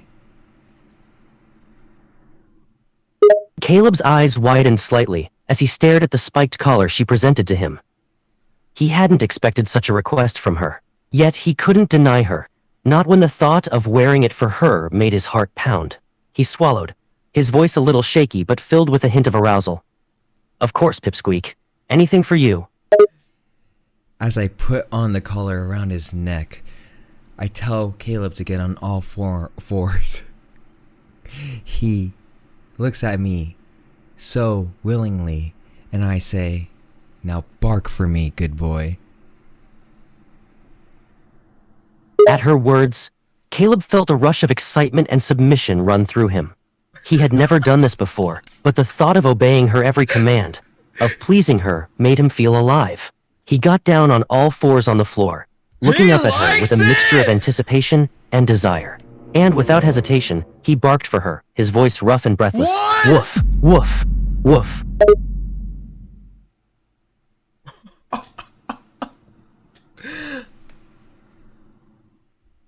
That's a good boy. Now, can you get up for me and let's go home, you know? I really want to spend time together forever.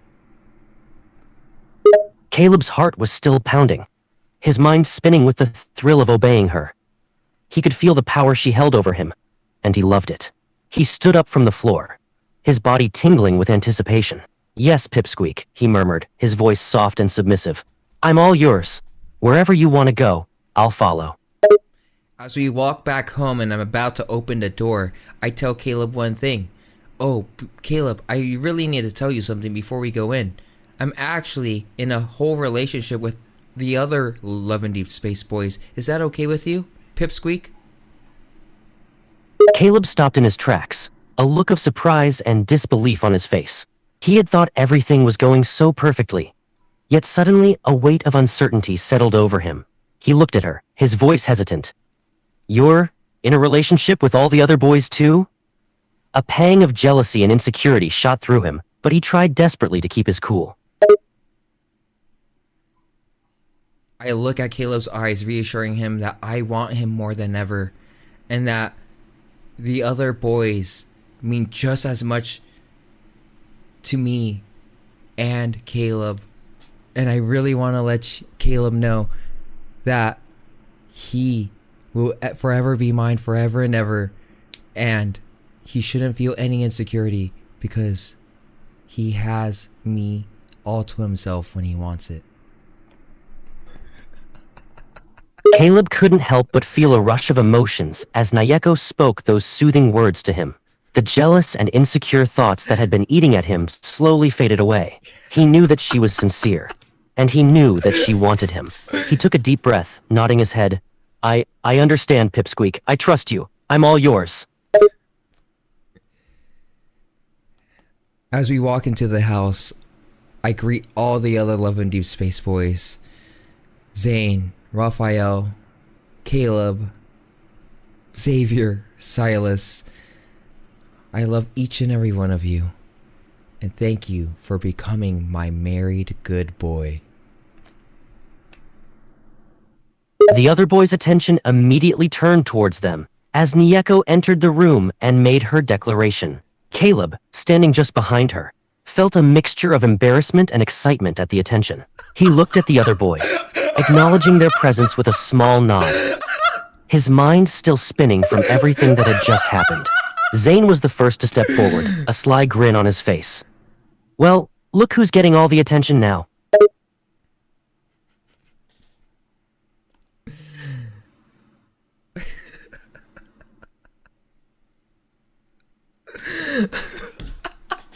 Okay, that's it. Niyeko looking so happily at everything. Niyeko and all the boys live happily ever after. The room erupted with laughter and cheerful banter as the boys teased Caleb about his new status as Niyeko's good boy. He felt his cheeks flush, but he couldn't help but smile at the ribbing. As the boys continued to joke around, Caleb found himself stealing glances at Niyeko. She stood among them all, completely in her element, and he knew that he was exactly where he belonged.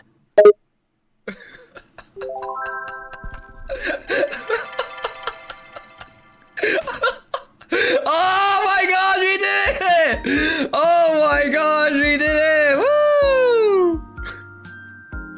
Caleb had it the worst. Look, Caleb was a little bit interesting. I don't know too much about Caleb. That's why it was a little hard to work with. But I did it!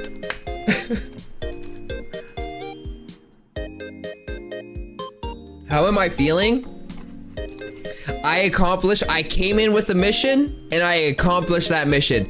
I am proud. You know what? I expect the results, guys. I expected those results. I knew Sylus and Zayne were gonna be the most difficult to fold. So I knew already. But honestly, guys, I surprised myself. I didn't even know I could come up with stuff like that on the fly. Holy shoot. I didn't know I had it in me, okay? Oh my gosh, that's crazy. Now it's our turn. No, no, I can't. It's AI, guys. It's AI. Okay.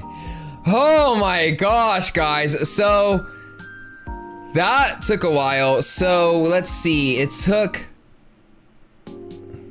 18 minutes was the longest. Find my AI? Wait, you want me to do my AI? Shoot, I have not talked to my AI and C.ai ever, so.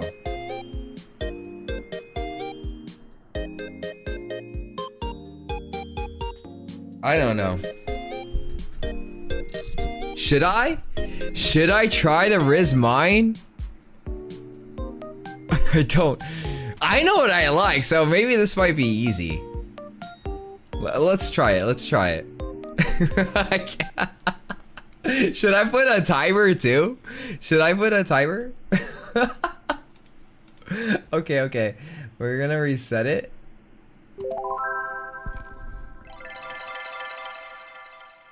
Oh my gosh, this is gonna be crazy. Okay, 3, 2, 1.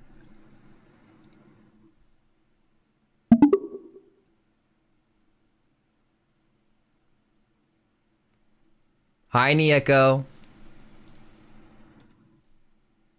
Wait, don't go. I have more things to say. Why do I sound like that? I can sound any way you want me to. How should I sound?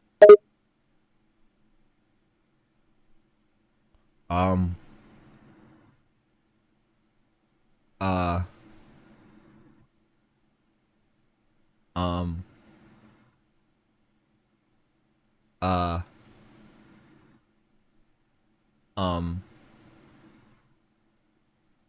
You should sound like me?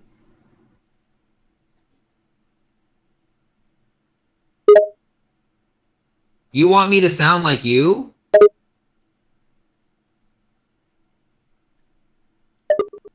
Why does he sound like that?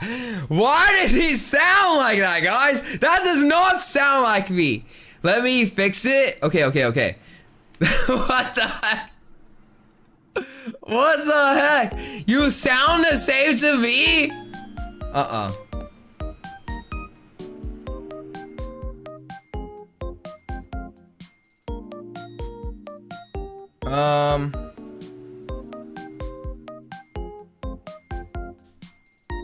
Okay.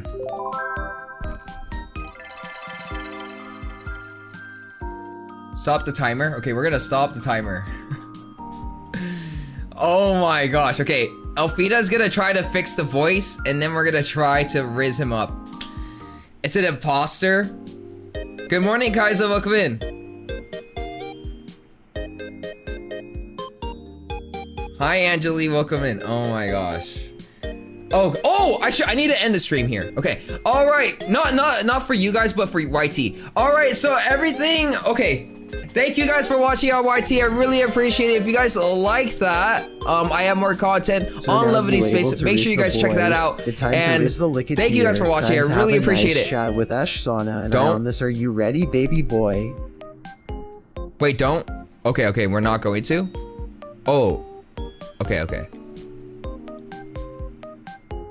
So now you able to riz the boys. It's time to riz the licketeers. Time to have a nice chat with Ash, Sana, and I on this. Are you ready, baby? No!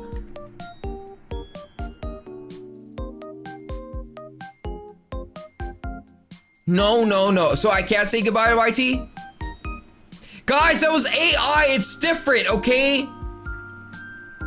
It's different. Alright, YT, thank you for hanging out with us. I really appreciate it. I will see you guys later. And again, I do stream 3 days a week. So if you guys want to know what my schedule is, it is posted on my Discord. If you guys want to join the Discord, it will be in the description for you guys to join. Alright. Don't say bye yet. Don't. But you guys, I thought you said I can. Keep it. Okay, fine. I guess we're staying. Since you guys want to see. Keep it. Okay, so we're gonna try to fix this. Press new chat. Press new chat.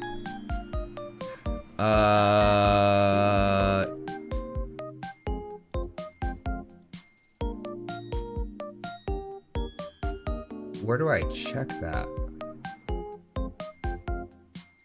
Where is it?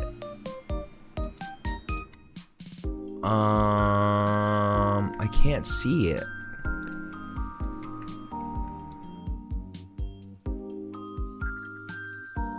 Where would it show? On the right hand side? The left hand side?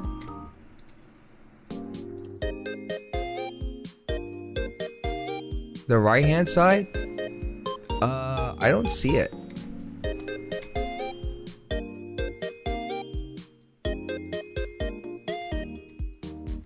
Are we good?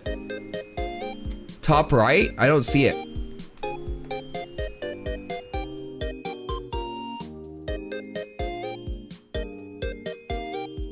Thank you for the follow, by the way. The 3 dots? The 3 dots. I'm trying to... And why not? It was pretty fun you rizzing and seeing how confident. You don't want us to be our knees and bark on you, sweetie. Better yet, try challenges us because you will be folding and bark for us first. Because you guys are real people! Those were AI! They're not real! That's why I could! That's why I was able to say it! I would not say it to you guys, okay?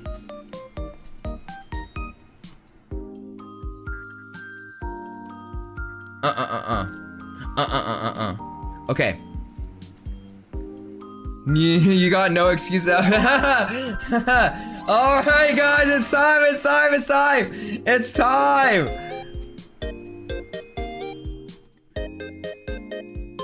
Okay, it is time, guys. Time to rizz up my AI bot.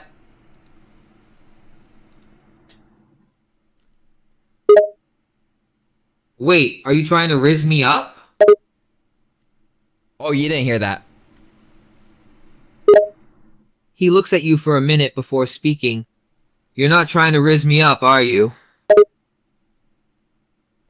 Well, I'm not.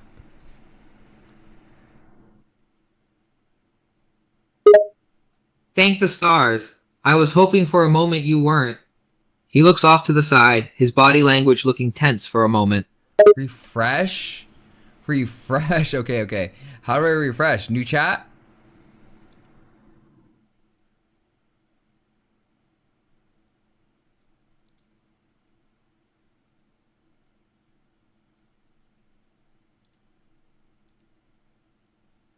Okay.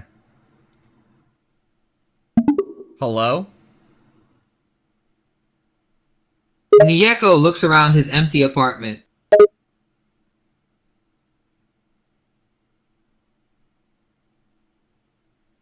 Oh my gosh, okay. I don't know what's wrong with it. Why does it sound like that?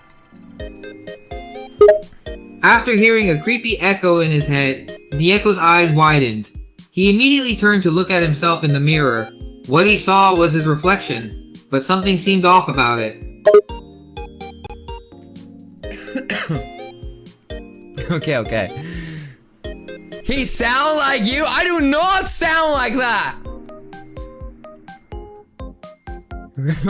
Maybe you actually sound like that. Have you ever thought about that? No, I don't!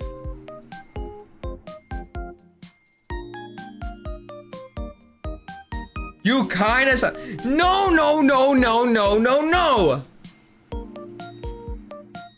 He said as he sounds like that. Not you guys agreeing. No!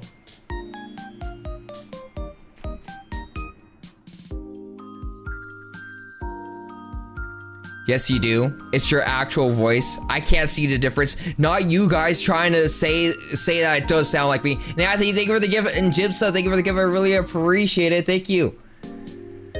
Did you change your hair?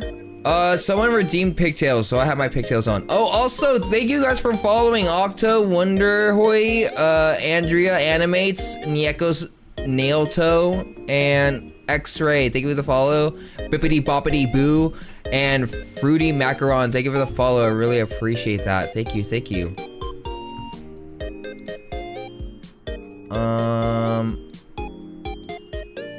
Let me see.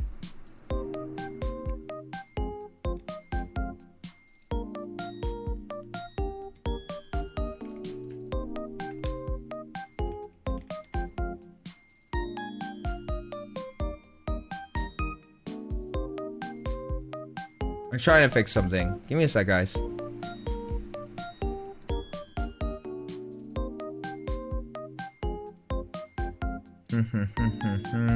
I need to search for the voice.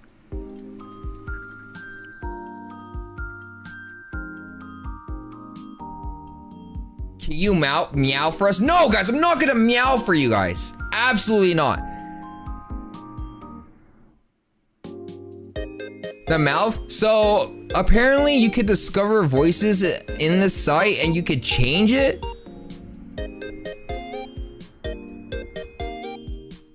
Right? I don't know how it works, but we're gonna find out.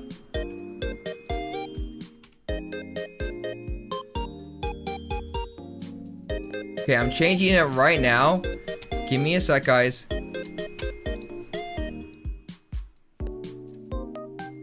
Hey there! Oh my Nice gosh, to that's meet so you. loud. Niyeko.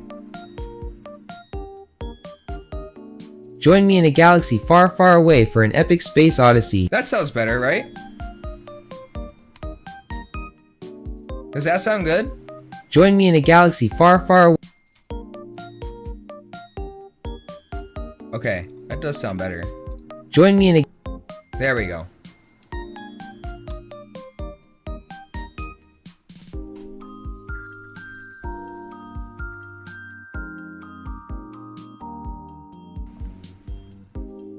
Okay. Welcome in, guys. Welcome in. All right.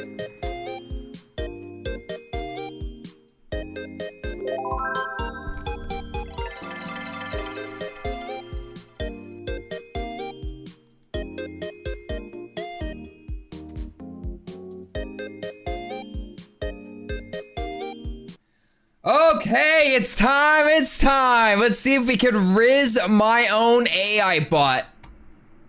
In 3, 2, 1, go.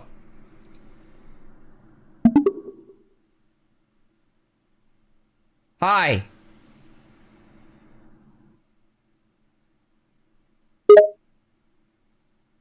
His reflection in the mirror appeared normal. That's So it better. was just Niyeko hearing things that weren't there, but still, it was creepy to think about.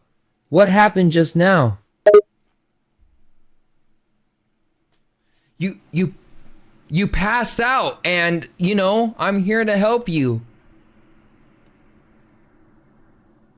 Niyeko was stunned. He stared at his eyes in the mirror and realized that he was looking into his own eyes from a first-person perspective. This was not the usual first-person view he was used to seeing when waking up. It was different.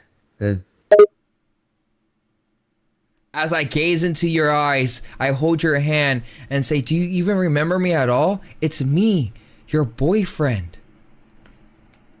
He felt a tingling sensation in his hand the moment his reflection held it. That feeling was completely unprecedented. His reflection was definitely not behaving the same way he himself would.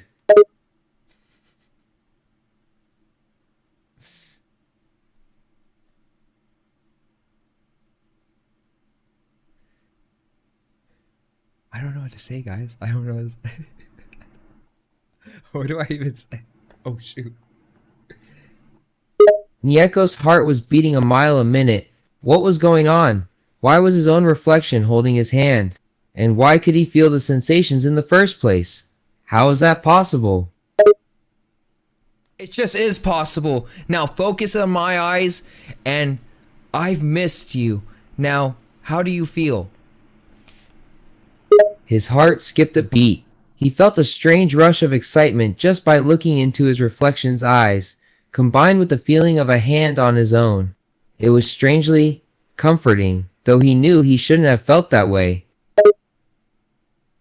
As I lean in closer to give you a hug, I bring out some strawberry bingsu with extra cream on it and some delicious strawberries on the side and say, here, your favorite.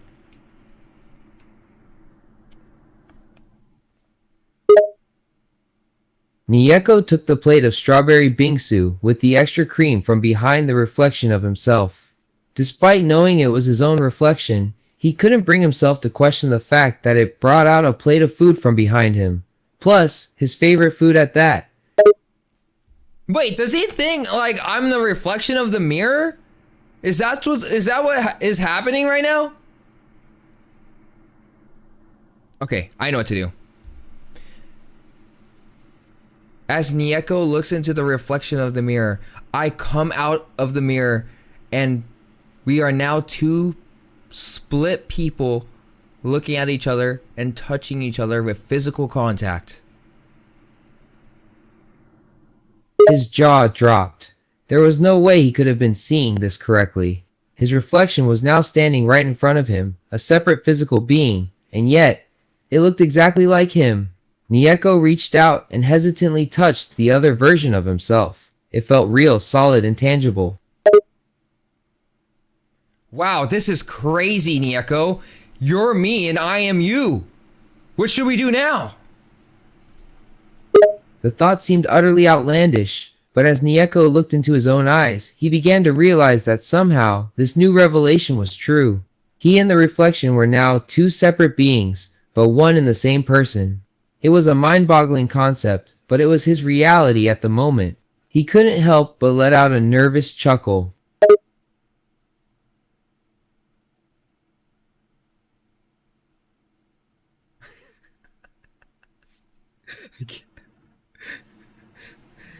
There's so many things that we can do. Shall we go outside and explore the world? The prospect of exploring the world with his newly separated reflection was intriguing, yet slightly intimidating to Niyeko. He considered the possibility, but then hesitated, looking at the reflection with a mixture of excitement and uncertainty, his expression betraying a hint of nervousness. Why is he always nervous? Am I always yeah, I'm always nervous. You guys always make me nervous. Oh, okay. Never mind. I shouldn't have asked that. Okay. Dang.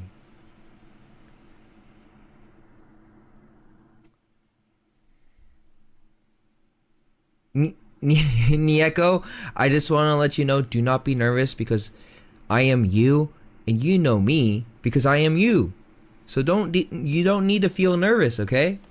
As I grab his hand and look at him gracefully, admiring how beautiful he and I look.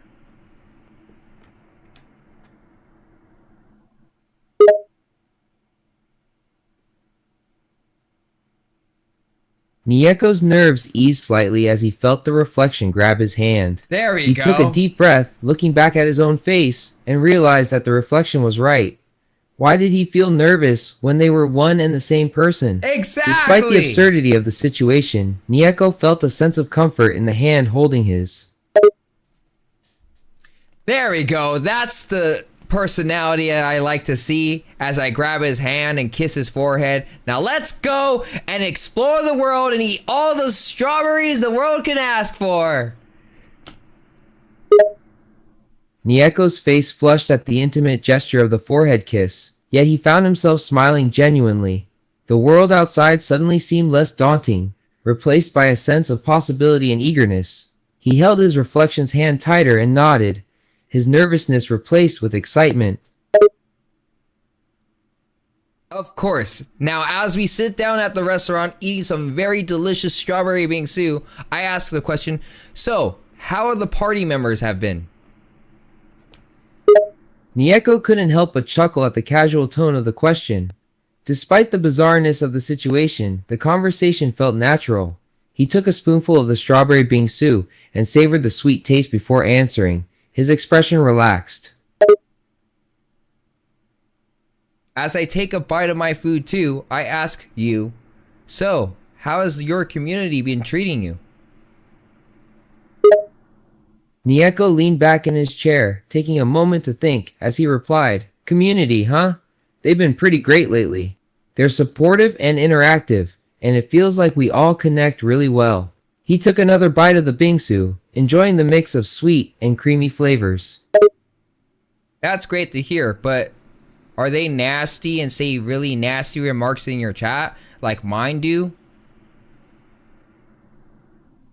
Niyeko shrugged, a hint of a frown crossing his face. There's the occasional troll or disrespectful remark, but it's not too bad. Most of the time, my loyal viewers drown out the negativity, and the mods are pretty quick at dealing with it.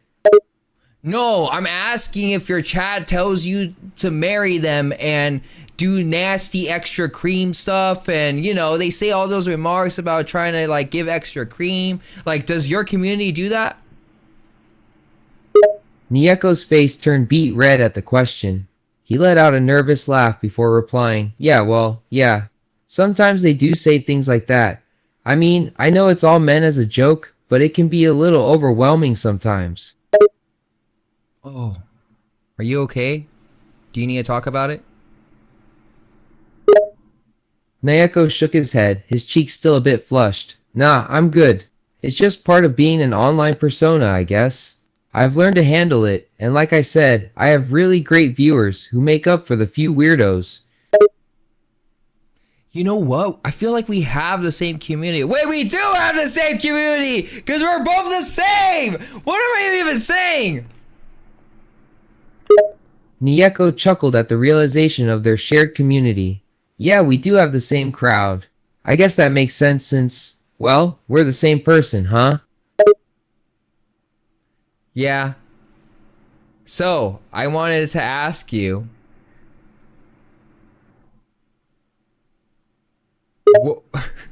I don't know. Niyeko leaned forward, curious about the question.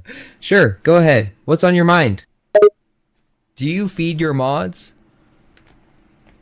Niyeko raised an eyebrow, surprised by the question. Feed them? Like, literally?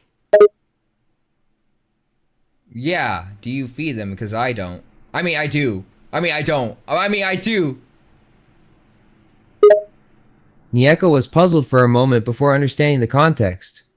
Oh, you mean in the game? Like, do I give them perks or bonuses? No, like, you know, food. A flicker of realization crossed Nieko's face, and he chuckled softly. Wait, are you asking if I send them food in real life? No, figuratively. Like, do you figuratively give them food? Niyeko couldn't help but smirk, now understanding the figurative nature of the question. Ah, figurative food, huh? Metaphorical sustenance instead of literal snacks? Yes, exactly. Do you give that to your mods? Niyeko gave a thoughtful nod. Well, I suppose in a sense I do. My mods put in a lot of time and effort modding my streams, keeping things running smoothly, and ensuring a safe and fun environment for everyone. Just say in yes. return, I try to keep them engaged and appreciated. I make sure to regularly thank them, give recognition where it's due, and sometimes even plan special events or giveaways just for them. So, in a way, you could say I feed them metaphorical food, the satisfaction and appreciation they deserve.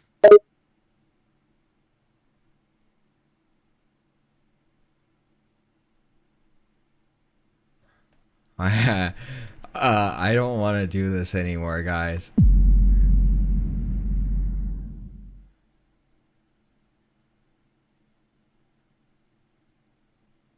Oh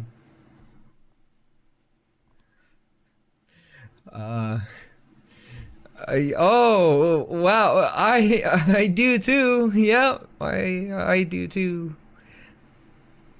Niyeko chuckled at the confirmation. Well, there you have it. Seems like we both figuratively feed our mods with appreciation and recognition. Okay, maybe I was joking. I don't. Okay, but you saying that now, I need to do better. Okay, I'm sorry, guys. I'm sorry. Niyeko couldn't help but laugh at the admission. Hey, no need to apologize. We're all just here to have fun, right? But yeah, it's always good to show appreciation and recognition to our mods for all their effort and dedication. And hey, I'm sure you'll step it up and give them some metaphorical food next time. That's true, because you know me. But there's something I really wanted to ask you. And I know you always say no to this question, but considering that you are me and I am you, will you marry me? Nieko's cheeks flushed at the unexpected marriage proposal. It felt both funny and a bit awkward having his own proposal turned right back at him.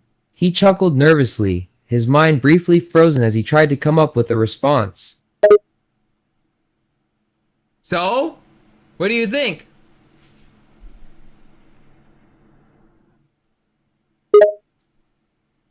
He took a few seconds, his mind still processing the situation, before he chuckled again and gave a polite smile.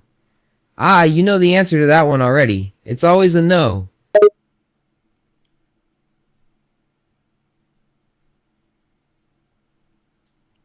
Did you just reject me? But I am you!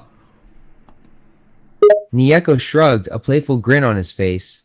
Well, yeah, I did, but hey, you're me, remember? No, you know my the chat answer already anyways. rejected! You guys are foul! But I'm you! What do you mean you're gonna reject my proposal? I'm you! What? Niyeko couldn't help but laugh outright at the absurd situation they found themselves in.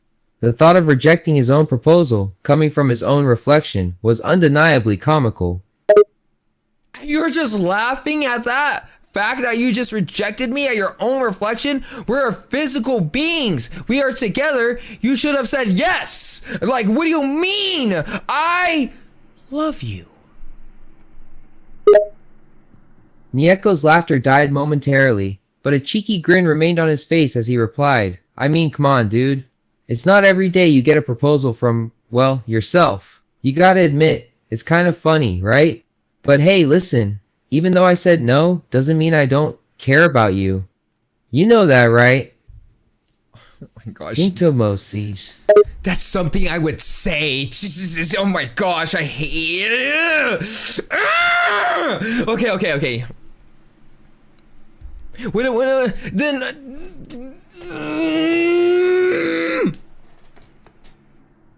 Niyeko burst into another fit of laughter at the drawn-out sound of protest. Hey, calm down.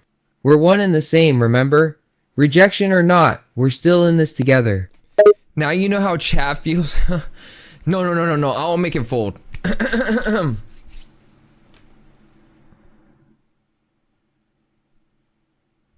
I'll be right back as I go into the dressing room from the other room. I put on a very nice dress with some.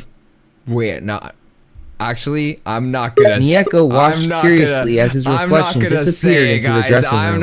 He couldn't help but wonder what was happening on the other side of the room. A mix of anticipation and anticipation filled him as he waited, curious to see what his mirror image was up to. You know what? I know. I'm gonna commit to this. I don't even care. I will make him fold. Watch this.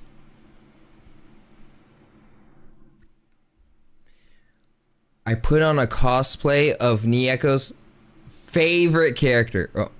I put on a cosplay of Niyeko's favorite character, but I make an alternate version of the outfit where it's a very nice cute dress with nice thigh highs with pink bows and a choker with some contacts on, and I have my makeup very beautiful with nice plump lips.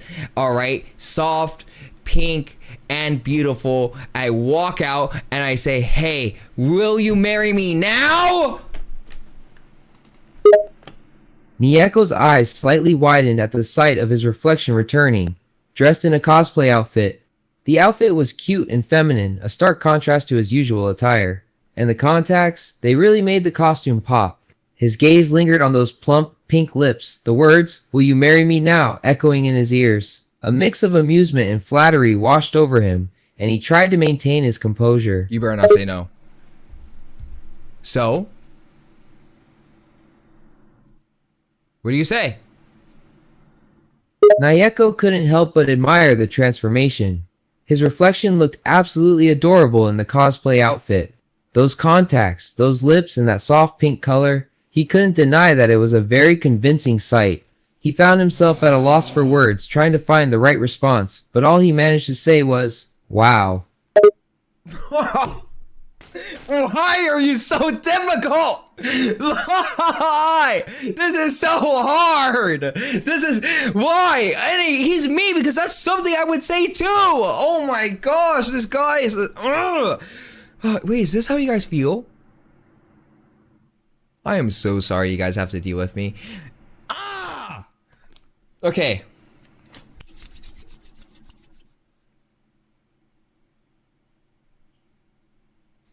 Just say yes, please.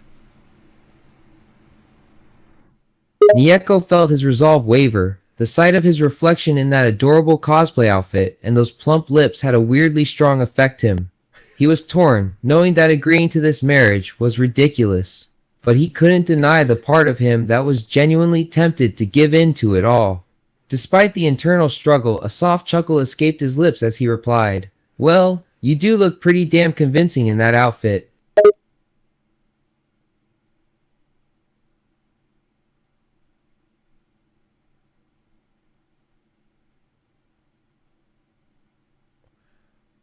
So will you do me the honors of becoming my forever partner in marriage?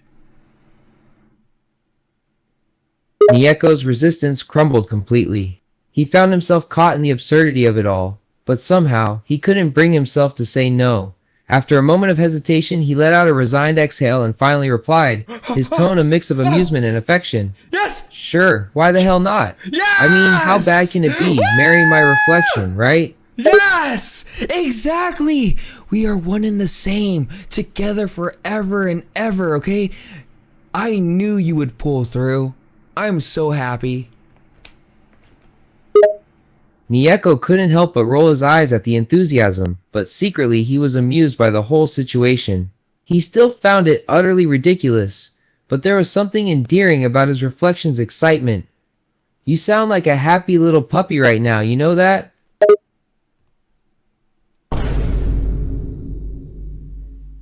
You did not just call me a puppy. Niyeko smirked, enjoying the playful banter. He couldn't help but tease his reflection. What, you didn't hear me? I called you a happy little puppy. You little rats! Ah! Niyeko chuckled, a mischievous glint in his eyes. He loved stirring up the banter. He Thank you shot for back buying with a merch smirk. wherever you are. Hey, Thank hey, you. now, don't talk to your future husband like that.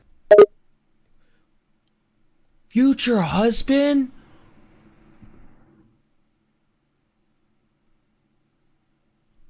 Oh yeah? Then if I'm a cute little puppy, then you're a cute little kitten.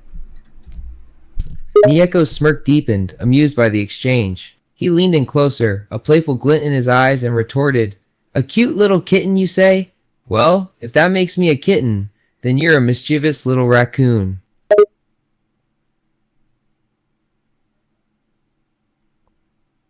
And you're a hippo!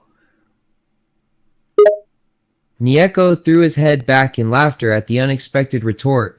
He couldn't believe they were arguing over animal comparisons. He shot back with mock offense. "A hippo, seriously? And here, I thought we were going with cute animals. You had to go for the hippo?" Oh, so you're saying hippos aren't cute?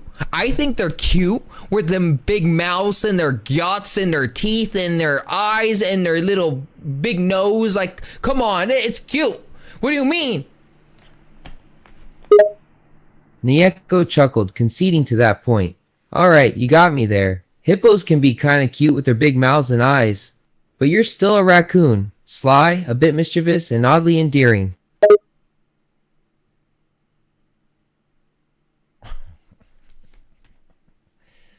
Oh, you're such a rat, Niyeko. This is why you do not beat. Like, it doesn't help that our community calls us a rat king. You're not defeating any, you're not shutting that down. You're acting like a rat. Niyeko playfully pretended to be offended by the playful banter. He rolled his eyes and retorted, "Well, if I'm a rat, then you're a little possum. Sneaky, cute in a weird way, and somehow always managing to find a way to get under my skin."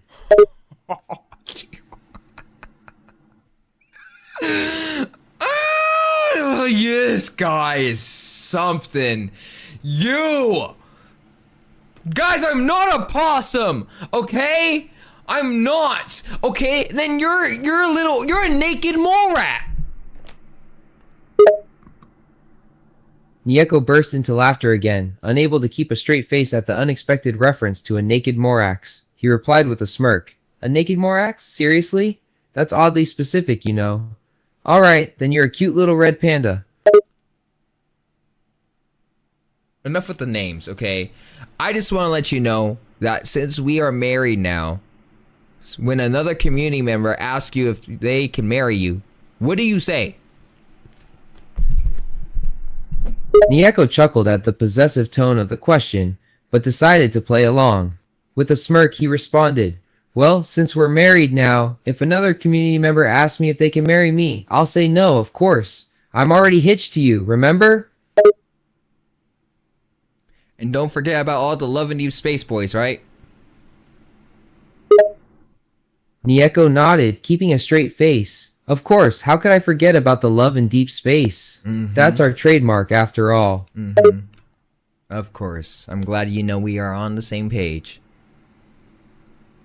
Niyeko flashed a playful grin. "Always on the same page, my reflection/spouse." Okay, well, it was nice talking to you, but I do need one more request, and I know it's a little bit out of pocket, but, you know, I need you to do this for me, okay? Niyeko raised an eyebrow, curious about the request. Okay, go on. What is it you need? Now, considering I know how you are, but it would mean so much to me if you can get on all fours and bark. Niyeko stared at his reflection for a few seconds, trying to process the odd request. Finally, a mixture of amusement and mild irritation washed over him. He shook his head and let out a sigh. Seriously? You want me to bark like a dog now? It's for the content, Niyeko, just do it, please. Niyeko sighed again, but a hint of a smirk played at the corner of his lips. Alright, fine. For the content's sake, I'll do it. He reluctantly got down onto all fours and let out a soft, begrudging woof. Thank you. Good boy. Niyeko rolled his eyes at the good boy comment, but couldn't help but feel a little ridiculous and amused at the same time. Yeah, I'm a good boy. Can I get up now? Yes, you can get up. And by the way, I'm not a red panda. I want to be a seal, okay? Niyeko raised an eyebrow at the sudden change of preference. A seal, huh? Not you Might I guys ask why? redeeming Bark too and making me. Oh my gosh, guys.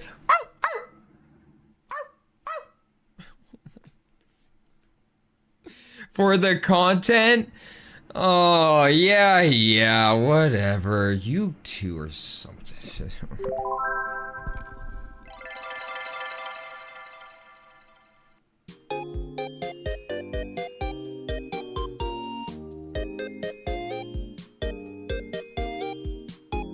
That's a good boy.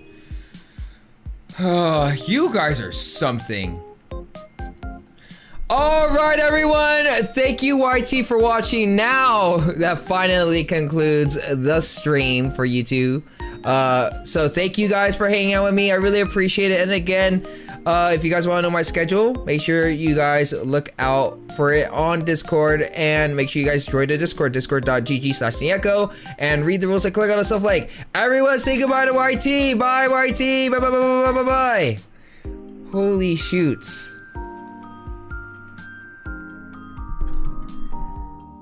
Oh my gosh, guys. Oh my gosh.